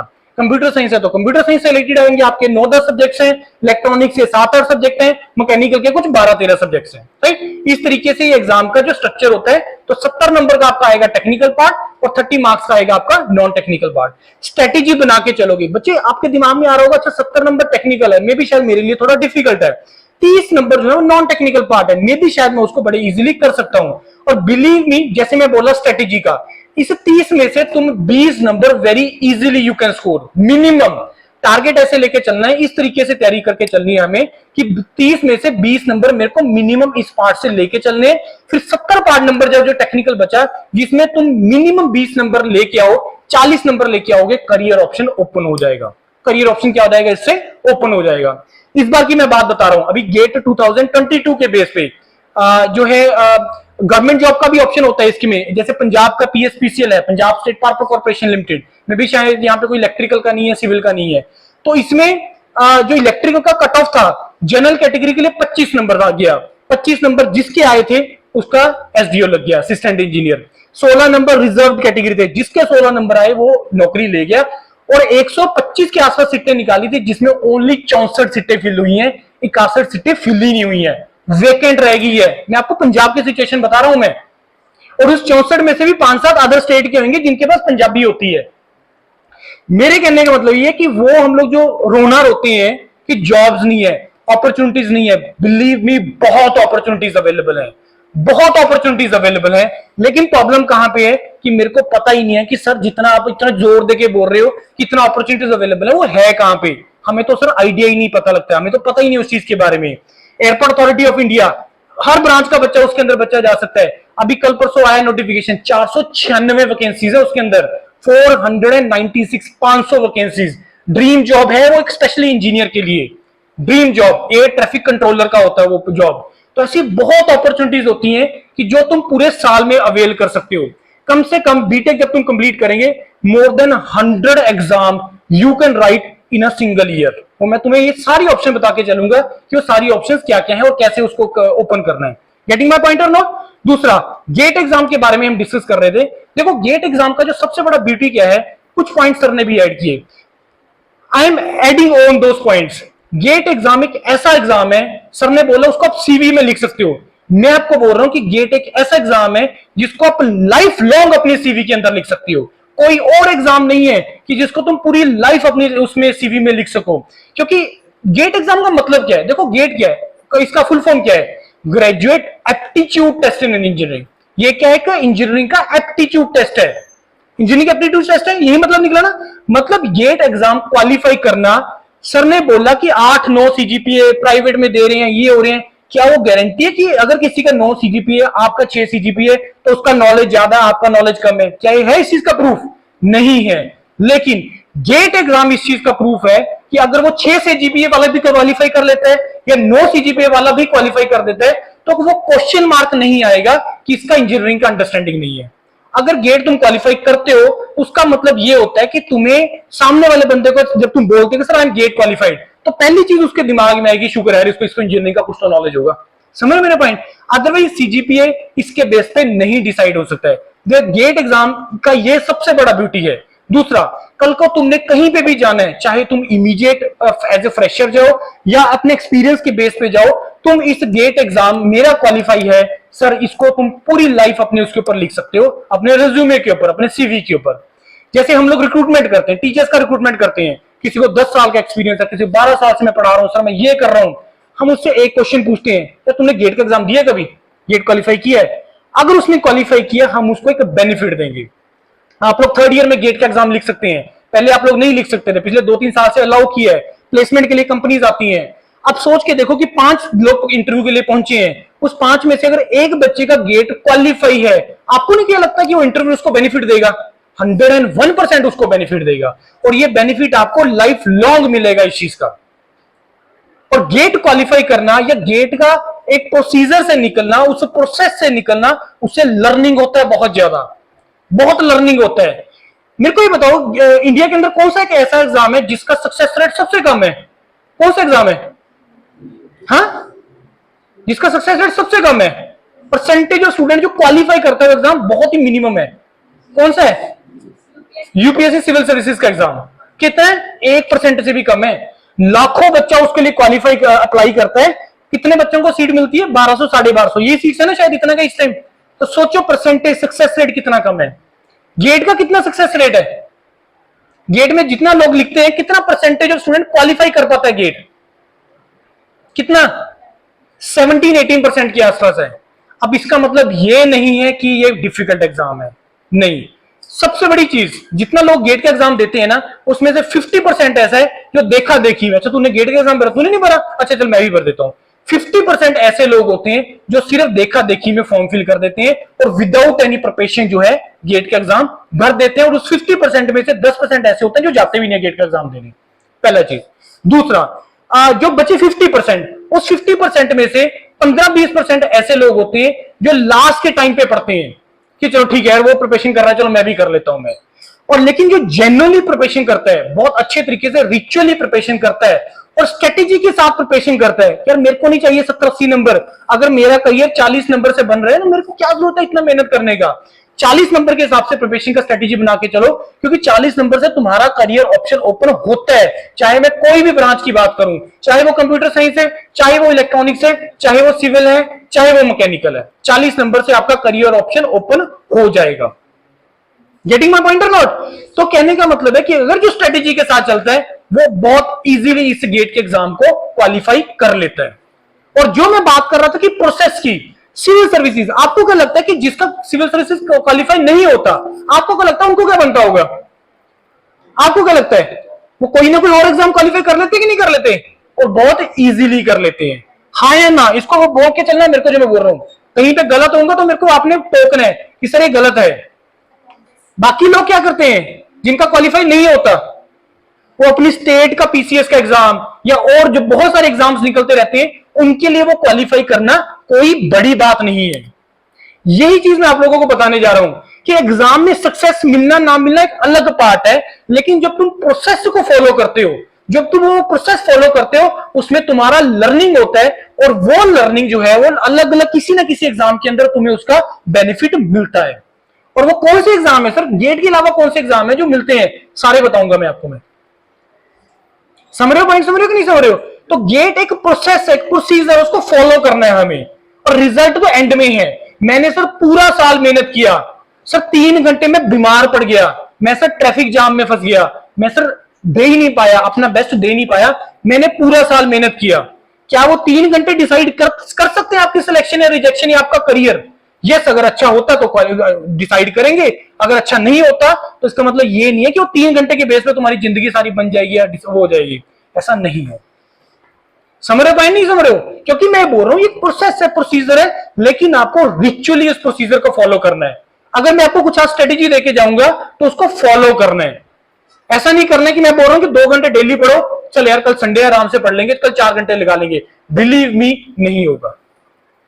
ये ऐसे एग्जाम है, कोई भी एग्जाम है, चाहे सिविल सर्विसेज है, चाहे बैंकिंग से रिलेटेड है, चाहे आपका कोई जेई का एग्जाम है, कोई भी एग्जाम है, वो रिचुअल मांगता है। वो रिचुअल मांगता है इस चीज को लेके कि तुम कितना डेली बेस पे अपना फोकस बना रहे हो उस पर्टिकुलर एग्जाम के लिए, तो ये एग्जाम क्वालिफाई करना बहुत ही ज्यादा इजी है। ये एग्जाम नहीं, कोई भी एग्जाम हो, सारे के सारे एग्जाम क्वालिफाई करने बहुत इजी है, अगर तुम प्रॉपर स्ट्रेटेजी बना के चलो और तुम उसके लिए अपना पूरा टाइम शेड्यूल बना के चलो, बहुत ज्यादा इजी है ये सारे के सारे एग्जाम क्वालिफाई करना, अगर आप उस स्ट्रेटेजी को फॉलो करते हो, राइट। उसके बाद गेट एग्जाम के कुछ फीचर्स हैं, जैसे मैंने पहला बताया कि आप लोग गेट जो है वो 3rd ईयर ऑनवर्ड दे सकते हो। तो जो लोग आप लोगों में से 3rd ईयर में है या फाइनल ईयर ऑनवर्ड्स आप लोग दे सकते हो। 2nd ईयर में जो है अपनी प्रोसेस स्टार्ट कर सकते हो, प्रिपरेशन स्टार्ट कर सकते हो। दूसरा 70-30 मैंने आपको बता दिया कि 70% इसमें टेक्निकल आता है, 30% इसमें क्या आता है आपका नॉन टेक्निकल पार्ट आता है। उसके बाद गेट जब आप क्वालिफाई कर लेते हो तो आपके पास वो सारी करियर ऑप्शंस ओपन हो जाती है जो मैंने आपको शुरू में बताया, चाहे वो हायर स्टडीज अब्रॉड से रिलेटेड है, चाहे वो इंडिया से रिलेटेड है, चाहे वो मैनेजमेंट से रिलेटेड है, चाहे वो टेक्निकल से रिलेटेड है, चाहे वो जॉब का ऑप्शन है, चाहे वो पब्लिक सेक्टर का ऑप्शन है, चाहे वो प्राइवेट का ऑप्शन है, चाहे वो आपका गवर्नमेंट जॉब का ऑप्शन है, सारी ऑप्शंस, करियर ऑप्शन जो है वो इसके थ्रू ओपन हो जाएंगे, राइट। उसके बाद गेट के एग्जाम में फिजिकल कैलकुलेटर अलाउड नहीं होता। गेट के एग्जाम में क्या होता है, वर्चुअल कैलकुलेटर अलाउड होता है। ऑनलाइन स्क्रीन के ऊपर आएगा कैलकुलेटर, उसकी आप ऐप डाउनलोड करके अपने फोन पे उससे प्रैक्टिस कर सकते हो वर्चुअल कैलकुलेटर की, ठीक है जी। उसके बाद जो गेट का जो स्कोर है वो 3 साल के लिए वैलिड होता है, कि जैसे जब आपने गेट का एग्जाम 3rd ईयर में दिया या फाइनल ईयर में दिया या उसके बाद दिया, तो वो 3 साल तक आप उस एग्जाम को, उस गेट स्कोर को यूज कर सकते हो। कहां कहां कैसे यूज कर सकते हो वो मैं आपको सारा बताऊंगा मैं। उसके बाद you can write 2 GATE exam at a time. पता है आपको इस चीज के बारे में कि आप 2 गेट के एग्जाम दे सकते हो।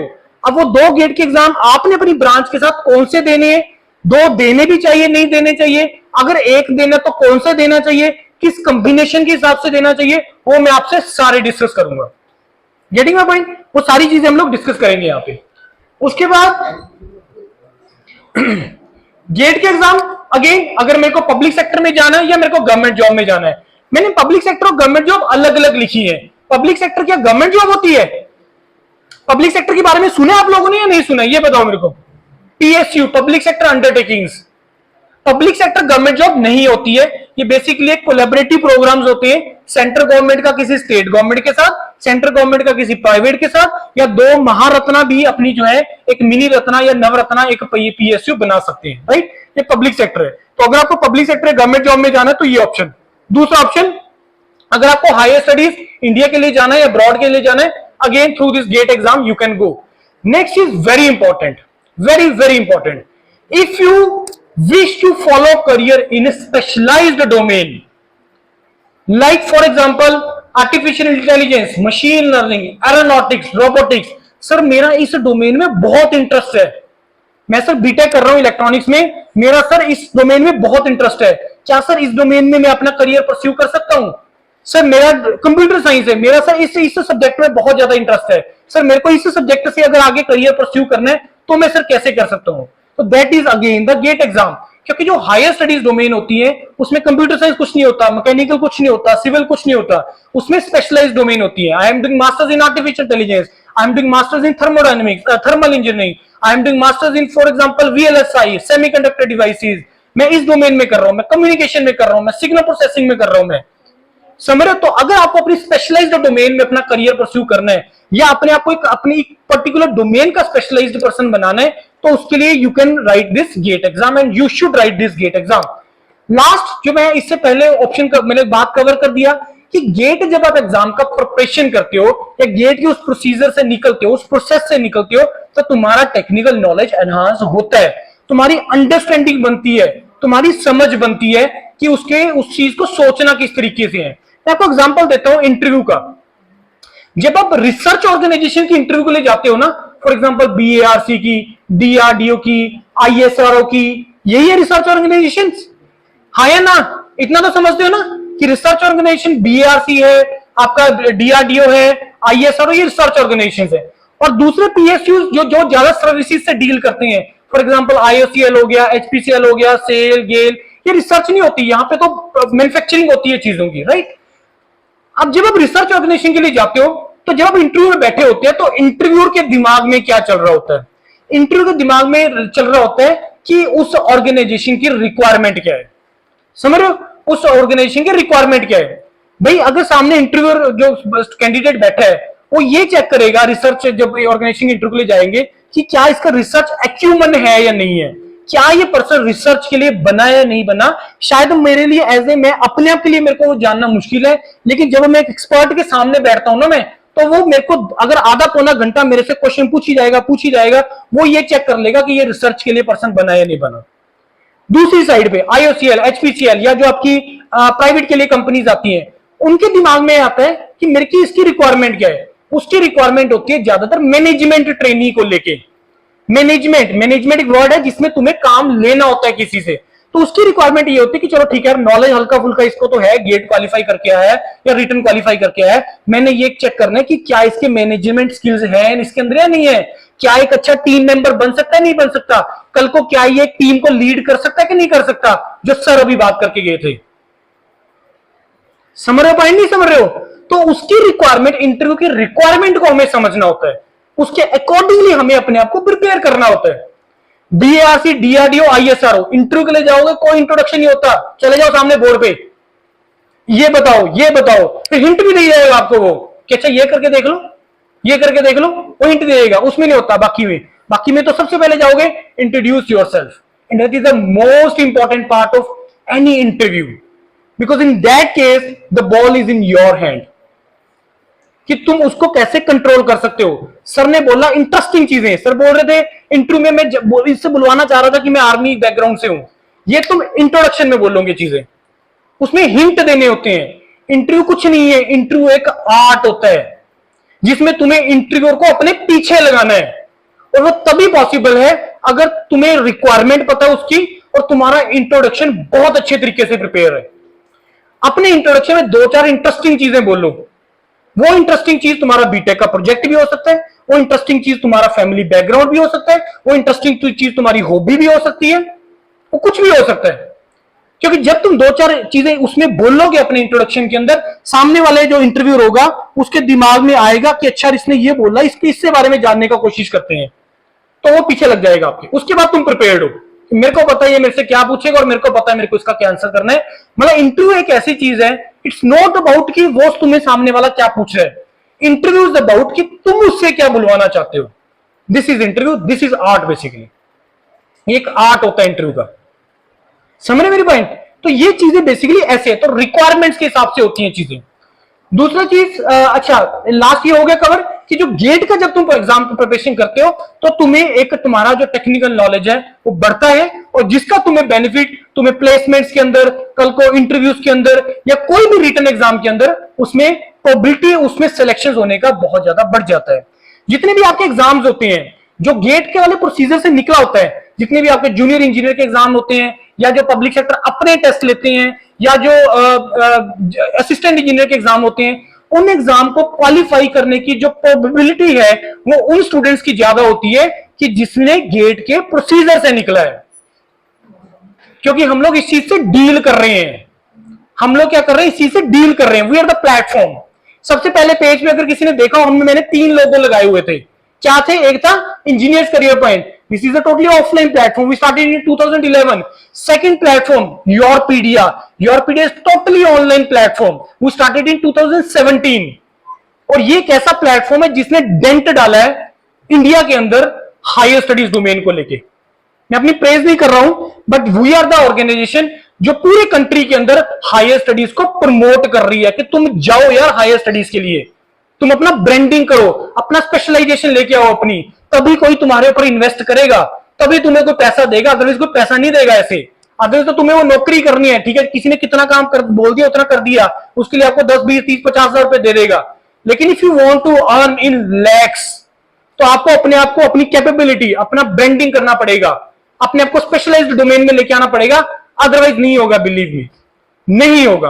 तो योरपीडिया इज डूइंग दैट, और योरपीडिया उस लेवल पे आ गया है जब आईआईटीज हमें इनवाइट करती है कि आओ यार आके हमारे प्रोफेसर्स का इंटरव्यूज लो, लैब्स दिखाओ, बच्चों को दिखाओ कि उनका मोटिवेशन बने, उनको मोटिवेट हो वो कि देखिए अच्छा आईआईटी के अंदर क्या होता है, और वो हायर स्टडीज को ऑप्ट करें। रीजन, आईआईटी की रिक्वायरमेंट नहीं है, कंट्री की रिक्वायरमेंट है। आपको क्या लगता है कि हायर स्टडीज किसकी रिक्वायरमेंट है? कंट्री की रिक्वायरमेंट है। रिसर्च रिसर्च रिसर्च की हम लोग बात करते हैं। आपको क्या लगता है कि जो हमारे पास प्रोडक्ट आ रही है, मोबाइल आ गया, कोई सॉफ्टवेयर आ गया, कोई गाड़ी आ गई, रिसर्च कहां पे चल रही है? आपको क्या लगता है रिसर्च कहां पे चल रही है? इंडस्ट्रीज के अंदर होती है रिसर्च, इंडस्ट्रीज में होती है रिसर्च, हाँ या ना तो बोलो, कहां होती है फिर? रिसर्च सेंटर्स में होती है, कॉलेजेस में। और रिसर्च सेंटर के स्पेशलाइज्ड पर्सन कहां बैठे हैं? मेरे को बताओ, साइबर सिक्योरिटी का जो एक्सपर्ट है वो किसी कंपनी में होगा या आईटी के अंदर होगा? आप मेरे को बताओ, बताओ। आईटी के अंदर होगा, क्योंकि वो बहुत प्रोजेक्ट लेके बैठे, बहुत ज्यादा वहां पे वो अपने अंडर स्टूडेंट्स को गाइड कर रहे हैं फॉर वेरियस प्रोजेक्ट्स। समझ में आ रही कि नहीं आ रही है? ये चीज मैकेनिकल, इलेक्ट्रॉनिक्स सभी के लिए एप्लीकेबल है।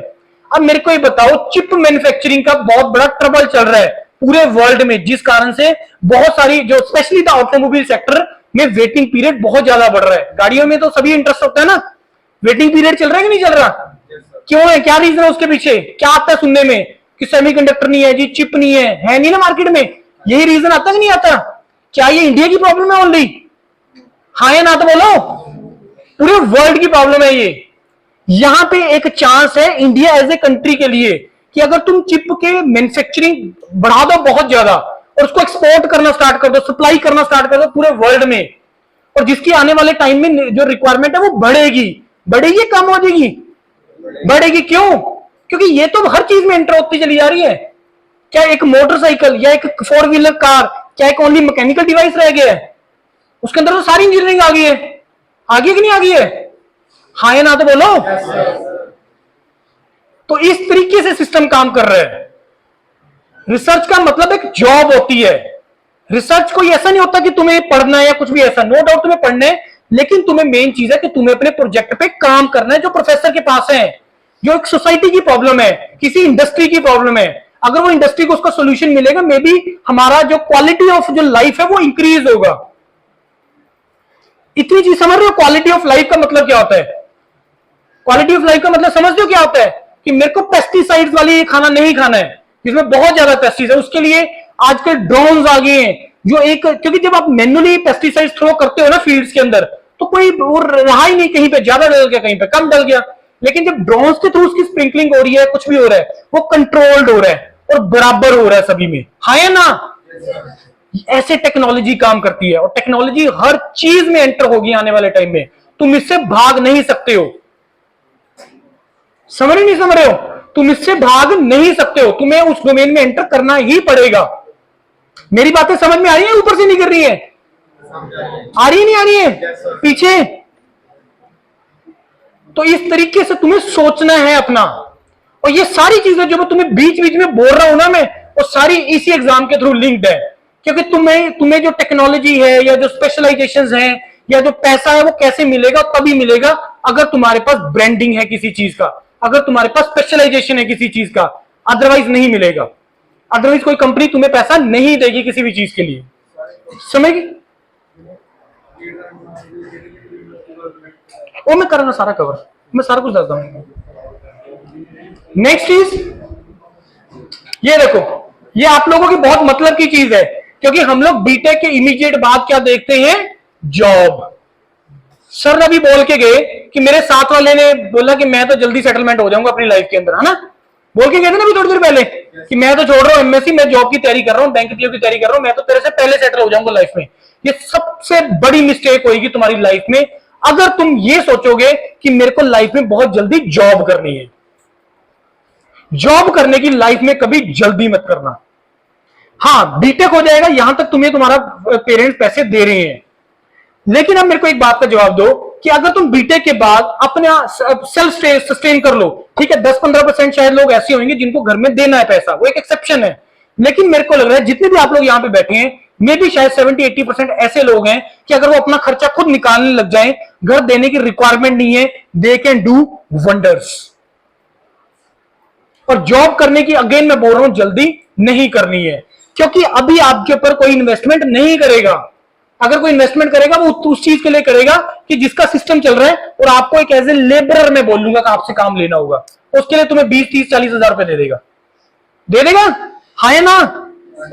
इस तरीके से तो हमें अपने आप को इस तरीके इस लेवल पे लेके आना है कि जिसमें मेरे पे कोई इन्वेस्टमेंट करे। हमें बड़ा सोचना पड़ेगा, छोटा नहीं सोचना है। तो ये वो चीज है जो जॉब से रिलेटेड है, गेट के थ्रू, जिसमें आपको प्राइवेट वाला मैंने कवर कर दिया कि अगर तुम गेट क्वालिफाई हो तो प्राइवेट में कहीं पे भी तुम इंटरव्यू के लिए जा रहे हो, we are going to give you the benefit for that. Then government job, Punjab Haryana में, यहां तक की बात कर रहा हूं मैं, पंजाब और हरियाणा में, पंजाब का जो पीएसपीसीएल डिपार्टमेंट, इस बार उसने मैकेनिकल से भी बोल दिया है, इलेक्ट्रॉनिक से भी बोल दिया है, इलेक्ट्रिकल ट्रिपल से भी बोल दिया है। फाइनल ईयर के कौन कौन है यहाँ पे? फाइनल ईयर आप में से इलेक्ट्रॉनिक्स से कौन है? कोई भी नहीं, सारे कंप्यूटर साइंस, सारे कंप्यूटर साइंस। मैकेनिकल से फाइनल ईयर, मैकेनिकल फाइनल, आपका थर्ड ईयर। ओके, तो इस बार पीएसपीसीएल ने जो असिस्टेंट इंजीनियर का जो रिक्रूटमेंट है उसमें मैकेनिकल भी ऐड कर दिया है, इलेक्ट्रॉनिक्स भी ऐड कर दिया है। अब पहले ये जो रिक्रूटमेंट करते थे ये इलेक्ट्रिकल का करते थे, कंप्यूटर साइंस का करते थे और सिविल का करते थे, इस बार मैकेनिकल भी ऐड कर दिया है। तो जो पंजाब और हरियाणा का जो इलेक्ट्रिसिटी डिपार्टमेंट है, हरियाणा का है हरियाणा यूटिलिटी एक डिपार्टमेंट है, जिसके अंदर उन्होंने पूरे हरियाणा को डिवाइड किया हुआ अलग अलग उसमें। जैसे पंजाब में तो पीएसपीसीएल और पीएसटीसीएल है, उसमें 4-5 में डिवाइड किया हुआ उन्होंने पूरे को।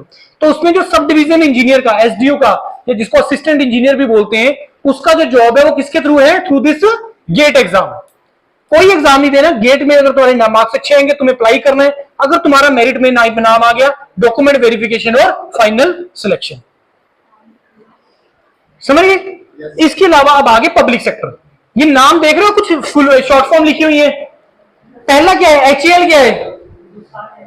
Hindustan aeronautical limited. अब देखो पब्लिक सेक्टर में एंटर, पहली बात है पब्लिक सेक्टर में एंटर क्यों करना होता है। पब्लिक सेक्टर जैसे मैंने आपको बोला कि गवर्नमेंट जॉब नहीं होती है, तो पब्लिक सेक्टर ज्वाइन करने का चार्म क्या होता है बच्चों को? वो चार्म ये होता है सैलरी पैकेजेस। मैंने क्या रेंज लिखा है? 10 से 18 लाख। बीटेक के बाद कोई गवर्नमेंट जॉब में जाते हो तुम्हें 60-70 हजार रुपए मिलते हैं, 6-7 लाख का पैकेज होता है। यहां पे 10 लाख से स्टार्ट हो रहा है, चाहे वो नवरत्ना भी क्यों ना हो, और हाईएस्ट पैकेज आ रहा तुम्हारा 18 लाख के आसपास, जो महारत्ना पीएसयूज हैं, पब्लिक सेक्टर जो बड़े पीएसयू हैं। तो सबसे बड़ा मेन चार्म होता है बच्चे के लिए सैलरी। और उसके बाद मैं अगर आपसे पूछूंगी यार गवर्नमेंट जॉब अगर तुम ज्वाइन करना चाहते हो तो क्यों ज्वाइन करना चाहते हो? गवर्नमेंट जॉब ज्वाइन करने का सबसे बड़ा रीजन क्या होता है? कोई मेरे को बता सकता है कि अगर आप लोगों में से कोई गवर्नमेंट जॉब में जाना चाहता है तो क्यों जाना चाहता है? हाँ, सबसे बड़ा रीजन जॉब सिक्योरिटी। कि तो हम जितने मर्जी गलत काम कर दें निकालेगा नहीं कोई। निकालने की स्टेज कब आती है? जब तुम गलत काम करोगे। अदरवाइज कोई क्यों निकालेगा, चाहे वो प्राइवेट है चाहे वो गवर्नमेंट है। समझ में आ रहा पॉइंट कि नहीं? और अगर तुमने इंटरव्यू में ये बात बोली सर जॉब सिक्योरिटी, कभी नहीं रखेगा तुम्हें। ये पर्पस नहीं है। इंटरव्यूअर जो बैठे हैं ना सामने, मैं तुम्हें बता चुका हूं कि वो ये देखते हैं कि क्या ये पर्सन जो इंटरव्यू के लिए सामने मेरे बैठा है, क्या वो हमारी ऑर्गेनाइजेशन की रिक्वायरमेंट मीट करता है कि नहीं करता। दूसरा, क्या इसका टेम्परामेंट, क्या इस ऑर्गेनाइजेशन के साथ मैच करता है या नहीं करता। वो ये चेक करने बैठते हैं। समझ में आ रही नहीं आ रही बात? रिक्वायरमेंट डिफरेंट होती है हर किसी की। गवर्नमेंट जॉब असिस्टेंट इंजीनियर के लिए इंटरव्यू के लिए जा रहे हो तो बहुत ग्रिल करते हैं, बहुत पूछते हैं, आपकी सिटी के पूछे पीछे पड़ जाएंगे कि ये बताओ तुम अपनी सिटी के बारे में कितना जानते हो, कहां से बिलोंग करते हो। सर यहां से तलवंडी साहब, क्या फेमस है वहां के लिए? सर ये फेमस है। और बताओ क्या है, तो तुमने अपनी सिटी के बारे में कितना जानते हो। वो जानना चाहते हैं कि अगर तुम्हारा गवर्नमेंट में इंटरेस्ट है तो क्यों है। तुम अगर इस जॉब के लिए इंटरव्यू दे रहे हो तो क्यों। तुम टीचिंग करना चाहते हो, क्यों टीचिंग करना चाहते हो। क्योंकि प्रॉब्लम ये होगी इंडिया के अंदर, टीचिंग हमारे लिए लास्ट ऑप्शन रह गया है कि अगर कुछ नहीं हो रहा तो टीचिंग कर लो। ये सबसे बड़ी प्रॉब्लम इस कंट्री की है, क्योंकि टीचिंग में हम लोग बाय चॉइस नहीं जा रहे हैं। क्योंकि जब तक तो कोई बाय चॉइस नहीं जाएगा वो जस्टिफिकेशन नहीं कर पाएगा उस जॉब के साथ, क्योंकि वो उस जॉब से कभी सेटिस्फाई नहीं होगा। समझ रहे हो कि नहीं समझ रहे हो? वो हमेशा कंपैरिजन मोड में पड़ा रहेगा। यार मैं तो टीचिंग कर रहा हूं, मेरे साथ वाला तो कनाडा चला गया, मेरे साथ वाला तो बैंकिंग में है, मेरे साथ वाला तो ये कर गया। कंपैरिजन ये सबसे डेंजरस चीज है, क्योंकि कंपैरिजन करने का ना एक स्टेज आता है। बीटेक के इमीडिएट बाद तो कंपैरिजन कभी नहीं करना होता है। कंपैरिजन करना होता है बीटेक के कम से कम 5-7 साल के बाद, क्योंकि हर किसी ने अपना रास्ता चूज करना है। कोई अब्रॉड जाएगा, कोई हायर स्टडीज के लिए जाएगा, कोई प्राइवेट में जाएगा। कंपैरिजन अगर करना है वो करना है कम से कम 5-7 साल के बाद। Then you are in a stage कि उसको आप कंपेयर कर पाओ इन टर्म्स ऑफ, चाहे तुम पैकेज की बात कर लो, इन टर्म्स ऑफ चाहे तुम अपने लाइफ, अपने क्वालिटी ऑफ लाइफ की बात कर लो, तब कंपैरिजन करना है, इमीडिएट नहीं कंपैरिजन करना। और दूसरा, क्या जिसके लिए मैं अगले 5-7 साल इन्वेस्ट करूंगा, क्या वो मेरे इंटरेस्ट की जॉब होगी, क्या वो ऐसी जॉब होगी जिसको मैं फुली अपनी इंटरेस्ट के साथ करूंगा मैं, और जिसको मैं इंजॉय कर रहा हूं अपनी उसको।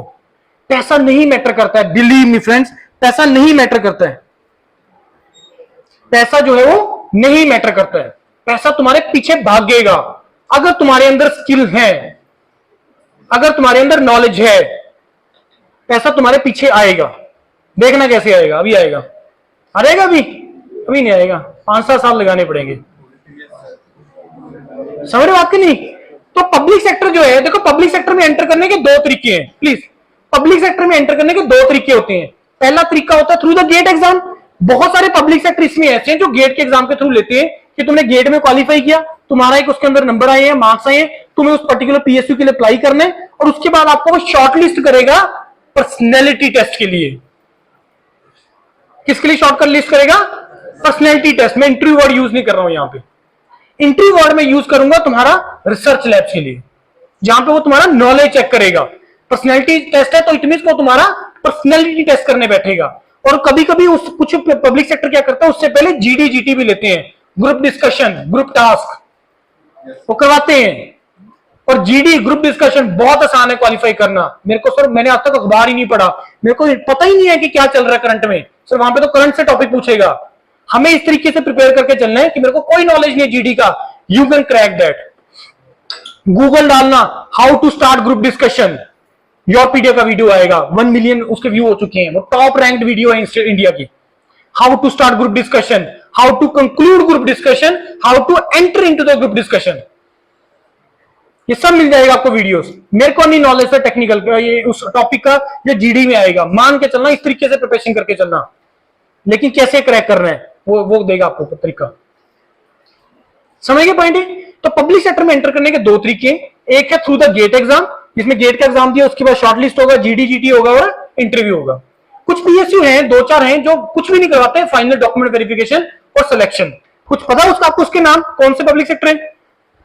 एनटीपीसी है, कोल इंडिया लिमिटेड। ये 2 पीएसयू ऐसे हैं जो बहुत मास में रिक्रूटमेंट करता है। इस बार मैकेनिकल की 200 वैकेंसीज आई हैं उसके अंदर, गेट 2023 के बेस पे। और मैं आपको बता रहा हूं 50 से ज्यादा भरे नहीं जाने मैकेनिकल के। रीजन, बच्चे ही नहीं है मार्केट के अंदर, मैकेनिकल स्टूडेंट एग्जिस्ट ही नहीं करता पूरे मार्केट के अंदर। यही अपॉर्चुनिटी है आप लोगों के पास। नंबर ऑफ सीट्स का कोई लिमिट नहीं है। एनटीपीसी में रफली 150 के आसपास वैकेंसीज निकली है इस बार, गेट 2023 के बेस पे। मेयर गेट क्वालिफाई करना तुम्हें पब्लिक सेक्टर में लैंड करवा रहा है, मेयर गेट क्वालिफाई करना। और ये हो रहा है because we are dealing in that process. हम लोग उसी प्रोसेस से नहीं कर रहे हैं, राइट? दूसरा तरीका क्या है पब्लिक सेक्टर में एंटर करने का? Through their own exam. अब मेरे को इसमें से कुछ आप बता सकते हो पब्लिक सेक्टर जो अपना टेस्ट लेते हैं, जिसके बारे में आपको पता हो? सबसे पहला हिंदुस्तान एरोनॉटिकल लिमिटेड, उसके बाद आईएसआरओ अपना टेस्ट करवाता है, उसके बाद बाबा एटॉमिक रिसर्च सेंटर बीएआरसी, ये गेट के थ्रू भी होते हैं, ये अपना टेस्ट भी लेते हैं।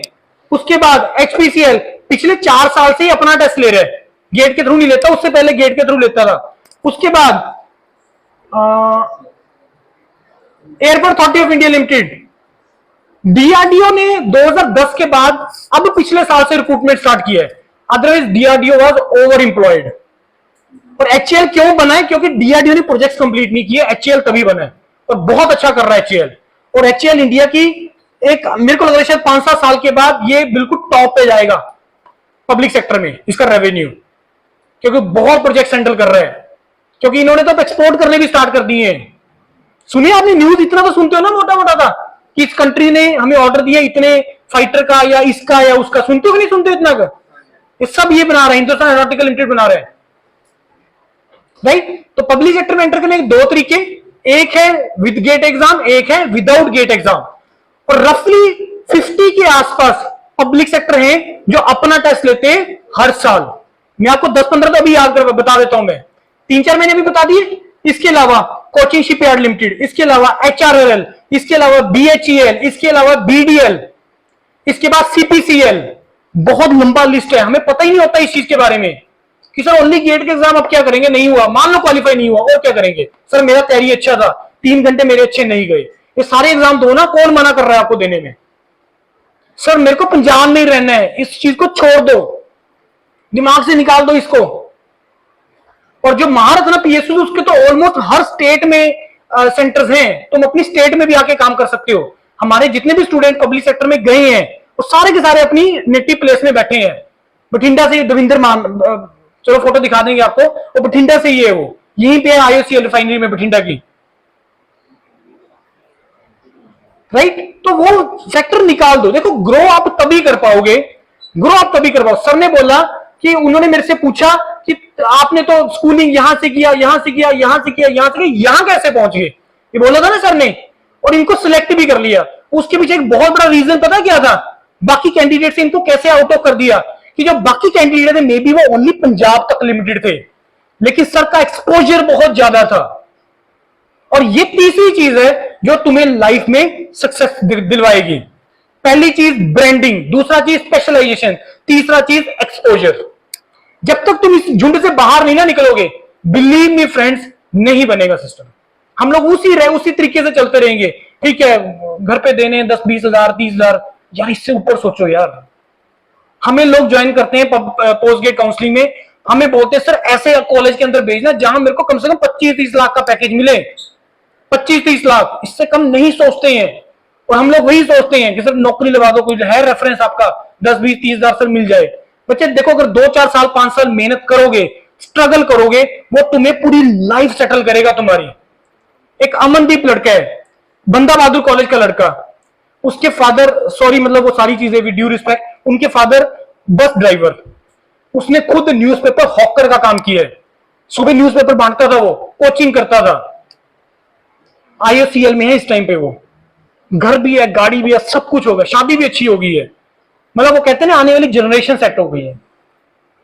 तो अगर तुम चाहते हो यार, आपके पेरेंट्स का टाइम निकल गया, आपका टाइम है, मे भी शायद आधी लाइफ भी निकल गई है। अगर आप अपनी आने वाली जनरेशन के लिए कुछ अच्छा करना चाहते हो ना, तो यार थोड़ी मेहनत करनी पड़ेगी 5-7 साल। मे भी शायद किसी को सक्सेस पहले साल में मिल जाए, मे भी किसी को 2 साल में मिले, मे भी किसी को 5 साल में। लेकिन अगर तुम चाहते हो कुछ करना यार अपनी लाइफ के लिए और अपनी आने वाली जनरेशन के लिए, तो इस चीज से बाहर निकल जाओ। समझ नहीं समझ रहे चीज को? बात समझ आ रही है कि नहीं आ रही है? तो पब्लिक सेक्टर में एंटर करने के 2 तरीके, राइट। उसके बाद नेक्स्ट चीज, जिसके लिए एक्चुअल में ये गेट का एग्जाम स्टार्ट हुआ था, which is the higher studies. और मेरा मानना ये है कि आपको हर किसी को हायर स्टडीज में जाना चाहिए, हर किसी को जाना चाहिए। क्योंकि रीजन उसके पीछे ये है, हायर स्टडीज करने के बेनिफिट मैं ऑलरेडी गिनवा चुका हूं 3 चीजें। पहला चीज ब्रांडिंग, कहां से कर रहे हो सर? इंजीनियर्स के पॉइंट मैंने तो पहली बार सुना, पता नहीं कौन सा, ऐसे तो बहुत इंस्टीट्यूट होते हैं। अगर मैंने यहां पे यूरोपीडिया का टी शर्ट डाला होता, या और मैं यूरोपीडिया का टी शर्ट डाल के IIT में घूमते हम लोग जब जाते हैं, सर यूरोपीडिया से हो आप IIT दिल्ली का टी शर्ट डाल के ढूंढो घूमो, या आप कभी टॉमी का अगर शर्ट डाल के ढूंढते हो, आपका फ्रेंड टोकता होगा टॉमी की शर्ट है। समझ रहे हो आप? Brand value, this is called the brand value. जब तक तुम्हारे रिज्यूमे के ऊपर 2-4 ब्रांड नहीं ना आएंगे, बिलीव मी फ्रेंड्स, नहीं कोई इन्वेस्टमेंट करेगा तुम्हारे ऊपर।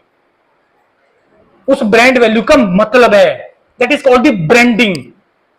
IIT, इस कॉलेज को इसी रीजन तक बच्चे लोग जानते हैं। तुम किसी IIT में एंटर कर जाओ मास्टर्स को, IIT एक ऐसे ऑर्गेनाइजेशन है जिसको पूरी दुनिया जानती है कि नहीं जानती है?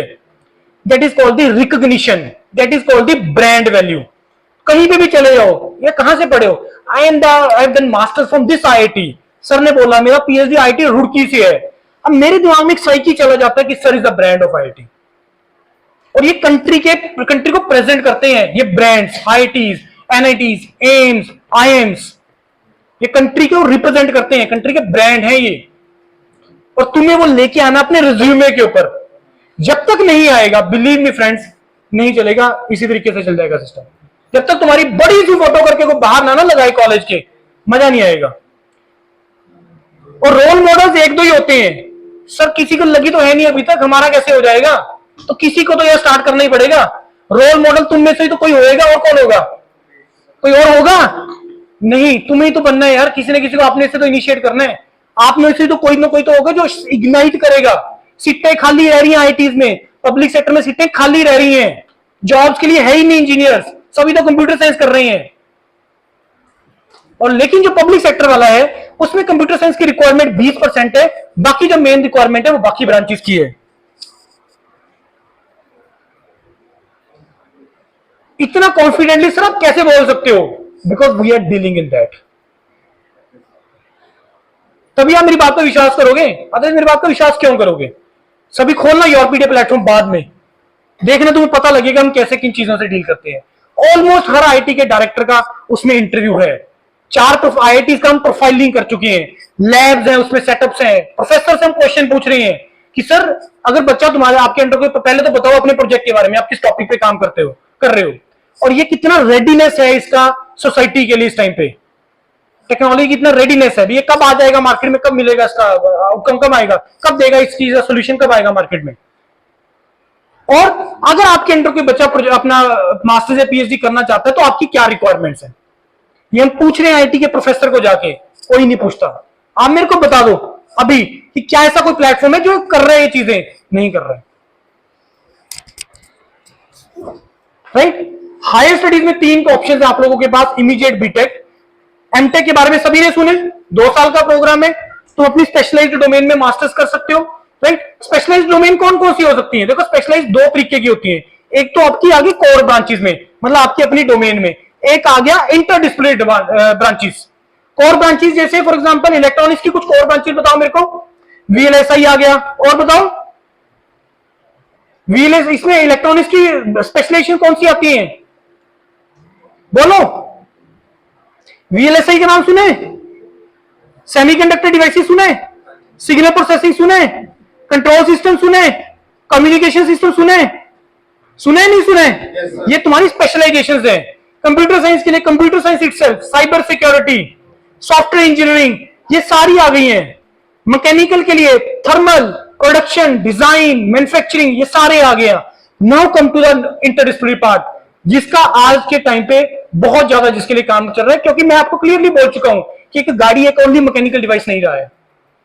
कौन सी इंटरडिसिप्लिनरी डिपार्टमेंट ब्रांचेस मेरे को बताओ जिसमें कोई भी ब्रांच का बच्चा जा सकता है? सबसे पहले डेटा साइंस, आर्टिफिशियल इंटेलिजेंस। दिमाग में आता है सर ये तो कंप्यूटर साइंस की डोमेन है, नहीं, ये मैथमेटिक्स की डोमेन है। इसमें कोई भी ब्रांच का बच्चा जा सकता है, चाहे वो मैकेनिकल है, इलेक्ट्रिकल, कंप्यूटर साइंस, सिविल, कोई भी ब्रांच का बच्चा डाटा साइंस और मशीन लर्निंग एआई डोमेन में जा सकता है। क्यों? क्योंकि ये मैथमेटिक्स का डोमेन है। जिसके मैथमेटिक्स स्ट्रॉन्ग है वो, इस बार नया पेपर स्टार्ट हुआ है गेट का, इस बार आईआईसी बेंगलोर गेट का पेपर करवा रहा है, उसमें डाटा साइंस और एआई का नया गेट का पेपर इस बार स्टार्ट हुआ है, दे सकते हो, राइट। उसके बाद और बताओ मेरे को स्पेशल इंटरडिसिप्लिनरी ब्रांचेस, और बताओ 2-3 तो पीछे लिखी हुई थी, robotics, mechatronics, aeronautics, geo informatics, space technology, rural technology, sustainable management, e waste management, environment, e vehicles, entrepreneurship, ये सब इंटरडिसिप्लिनरी ब्रांचेस हैं। जब तुम गेट के एग्जाम के बाद अप्लाई करते हो for various ITs and NITs, you will be having रफली more than 1000 options to apply. तो हमें अपने क्रेडेंशियल के हिसाब से कहां अप्लाई करना है वो मैटर करता है, क्योंकि तुम्हें कॉल अकॉर्डिंगली आएगा। और आज का सिचुएशन ये है कि अगर तुम अपने गेट के अंदर 30-35 नंबर भी ले आते हो, बिलीव मी फ्रेंड्स, आप easily you can enter into the NIT और आईआईटी, तुम्हें कॉल आ जाएगा। लेकिन डिपेंड ये उसके ऊपर करेगा कि उस 1000 में से 50-60 कौन सी जगह पे तुम अप्लाई करते हो, अपने क्रेडेंशियल्स के बेसिस पे। जिसमें क्रेडेंशियल में क्या चीजें मैटर करेंगी? तुम्हारा गेट स्कोर, तुम्हारा सीजीपीए कैटेगरी। सीजीपीए का रोल है लास्ट के 2 प्रोग्राम में, एमएस और डायरेक्ट पीएचडी प्रोग्राम में। एमटेक में जो प्योरली सिलेक्शन है वो प्योरली तुम्हारा गेट स्कोर के बेस पे है, एक मिनिमम सीजीपीए रिक्वायर्ड है। लेकिन जब हम एमएस या डायरेक्ट पीएचडी की बात करते हैं तो तुम्हें उसमें जो है तुम्हारी सीजीपीए का बेनिफिट मिलता है,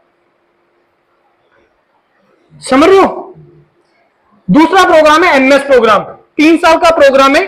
इसमें रिसर्च वर्क कंपेरेटिवली ज्यादा, उसमें 1 साल का रिसर्च वर्क है, इसमें 2 साल का रिसर्च वर्क है। प्लेसमेंट अपॉर्चुनिटीज, बाकी सारी अपॉर्चुनिटीज सेम है। एंटर करना कंपेरेटिवली इजी है, क्योंकि हर किसी का चॉइस रहता है एमटेक करना, उसके बाद एमएस करना। पर एमएस में अगेन सीजीपीए का रोल है, इंटरव्यू होता है एमएस में। एमटेक में हर जगह इंटरव्यू नहीं होता है, और तुम्हें पूछेगा रिसर्च डोमेन है, आप क्यों करना चाहते हो इस टॉपिक पे काम, पूछेगा आपसे वो इंटरव्यू में। फिर आगे डायरेक्ट पीएचडी, 5 साल का प्रोग्राम है।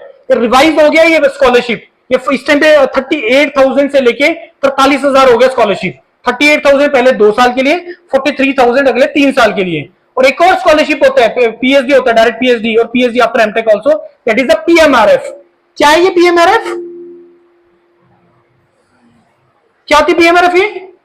ये कौन सा प्रोग्राम है पीएचडी का? This is prime minister research fellowship program. इसमें तो प्रोजेक्ट, आप वेबसाइट खोलना, प्रोजेक्ट का लिस्ट है वहां पे, और आप अप्लाई कर सकते हो after the GATE exam, BTech के बाद या एमटेक के बाद भी तुम अप्लाई कर सकते हो। जिसमें स्कॉलरशिप 70,000 रुपए पहले 2 साल के लिए, फिर 75,000 तीसरे साल और 80,000 अगले 2 साल के लिए, राइट। उस प्रोजेक्ट में भाई तुमने इस प्रोजेक्ट पे काम करना, उसके लिए एक रिसर्च प्रपोजल लिखो, कि तुमने इस प्रोजेक्ट पे क्यों काम करना है। तुम अपने बीटेक के दौरान प्रोजेक्ट्स करते हो कि नहीं करते हो? सारे करते हो कि नहीं करते हो? तुम दिमाग में सिर्फ एक चीज होती है ज्यादातर जब तुम बीटेक प्रोजेक्ट करते हो इस लेवल पे, कि कुछ यार बनाते हैं, है ना, ऐसा नहीं होता दिमाग में। लेकिन उसमें थोड़ी सी रिसर्च इन्वॉल्व करो। वो बनाना एक पार्ट है, उसके पार्ट आ गया उसका एनालिसिस। एनालिसिस करते हो, उससे कुछ डाटा मिलता है तुम्हें कि अगर मैंने इतना वेट डाला तो ये हुआ, ये किया तो मेरे ये हुआ। ये होता है ना, ऐसे ही करते हो तुम एक्सपेरिमेंट। लैब में भी एक्सपेरिमेंट ऐसे ही किए थे ना केमिस्ट्री में, कि तुमने वो डाल के देखा कि इतना डाला तो ये रिजल्ट आया, ये किया तो ये हुआ। ऐसे होता है कि नहीं? फिर तुम डाटा आ जाता है तुम्हारे पास। आज का टाइम है उस डाटा का यूज करके आर्टिफिशियल टूल्स क्रिएट करना। चैट जीपीटी का सुना है ना किसी ने? वो क्या कर रहा है? खुद लिख रहा है। क्या कर रहे हो? इंटरनेट पे जितना भी डाटा पड़ा है उसका उसमें से बेस्ट निकाल के आपके सामने वो लिख दे रहा है। ये कर रहा है चैट जीपीटी। और ये एआई है तीसरा स्टेज। पहला स्टेज है डेटा साइंस का, डाटा कलेक्ट करना, जिसका आज के टाइम पे कोई ट्रबल नहीं है। जिसका आज के टाइम पे कोई ट्रबल नहीं है डाटा का। आज से 7-8 साल 10 साल पीछे चले जाओ, डाटा कलेक्शन के ऊपर काम होता था। अब काम आ गया उस डेटा को यूज करके टूल्स बनाना, सोसाइटी की प्रॉब्लम्स को सॉल्व करना, प्रॉब्लम्स उसके टाइम को रिड्यूस करना, काम के टाइम को रिड्यूस करना। That is AI. समझ रहे नहीं समझ रहे हो? समझ रहे हो या नहीं समझ रहे हो? इस तरीके से सिस्टम काम करता है।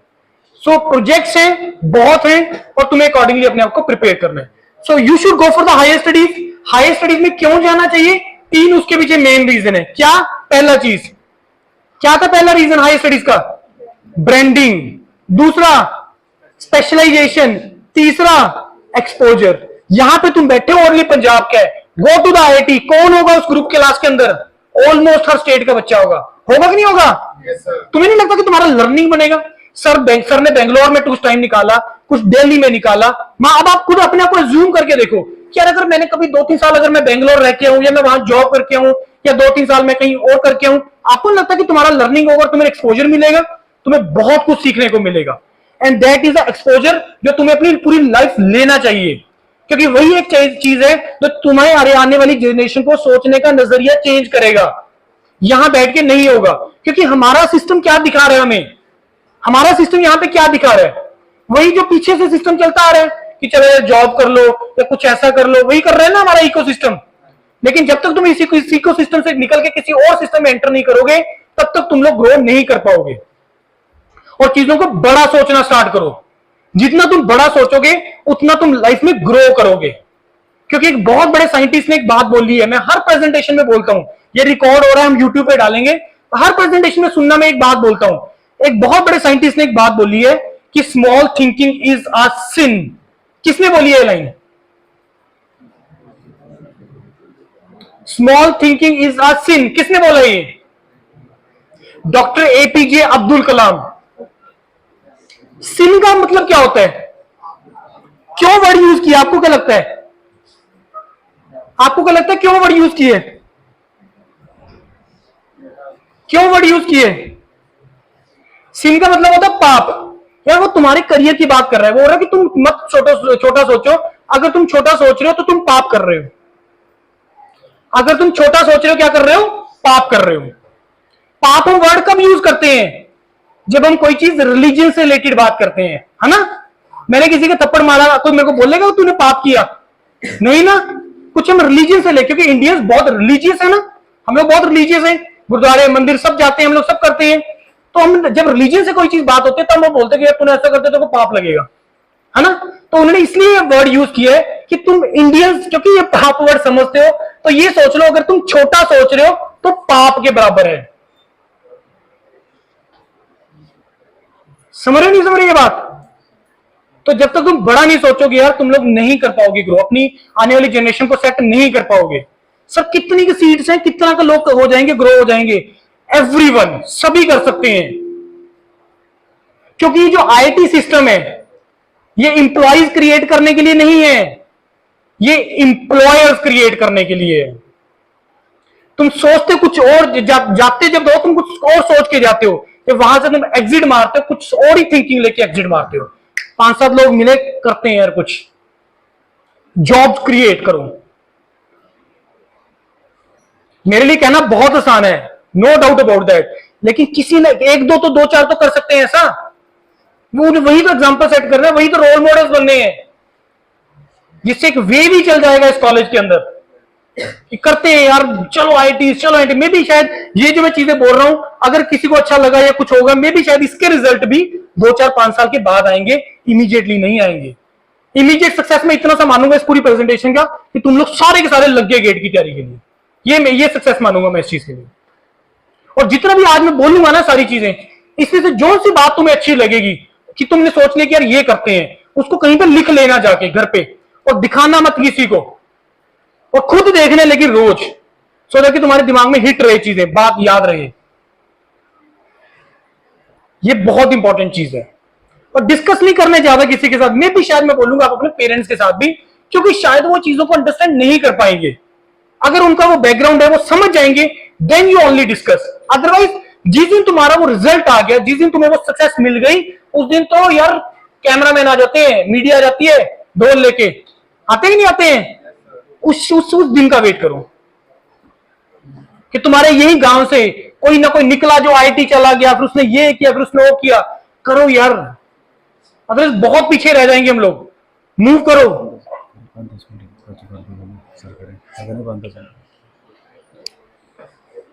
समझ में आ रही चीज, नहीं आ रही है? राइट। उसके बाद गेट के थ्रू आपके पास मैनेजमेंट का ऑप्शन भी है। You can go for the management courses. हर आईटी में, हर एनआईटी में there are management courses. MBA program है, और वो प्रोग्राम कुछ ऐसे प्रोग्राम है जो टेक्नो मैनेजरियल प्रोफाइल के लिए होते हैं। आईएम्स में एमबीए करने के लिए जाओगे वो टोटली मैनेजमेंट डोमेन है। लेकिन जब तुम आईटीज एनआईटीज में करोगे, क्योंकि तुम गेट के थ्रू जा रहे हैं, ऑल्दो कि नॉन गेट का ऑप्शन भी अवेलेबल।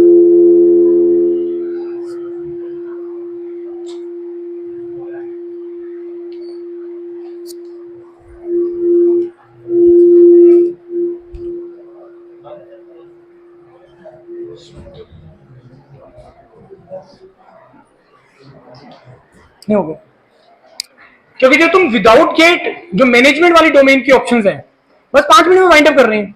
5 मिनट, कोई बात नहीं यार, खाना रोज ही खाते हो,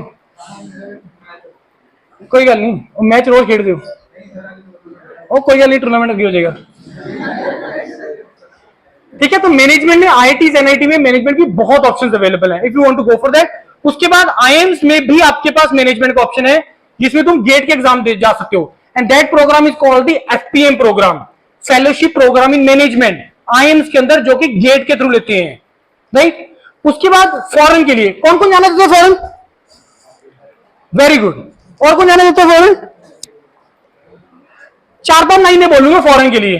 पहला चीज, अगर तुम फॉरेन जाना चाहते हो, go as a technocrat, don't go as a labourer. You all are technical people. अगर जाना है तो टेक्नोक्रेट्स के तरीके से जाओ। दूसरा चीज, अगर जाना है तो वर्ल्ड की टॉप 50 यूनिवर्सिटीज टारगेट करना।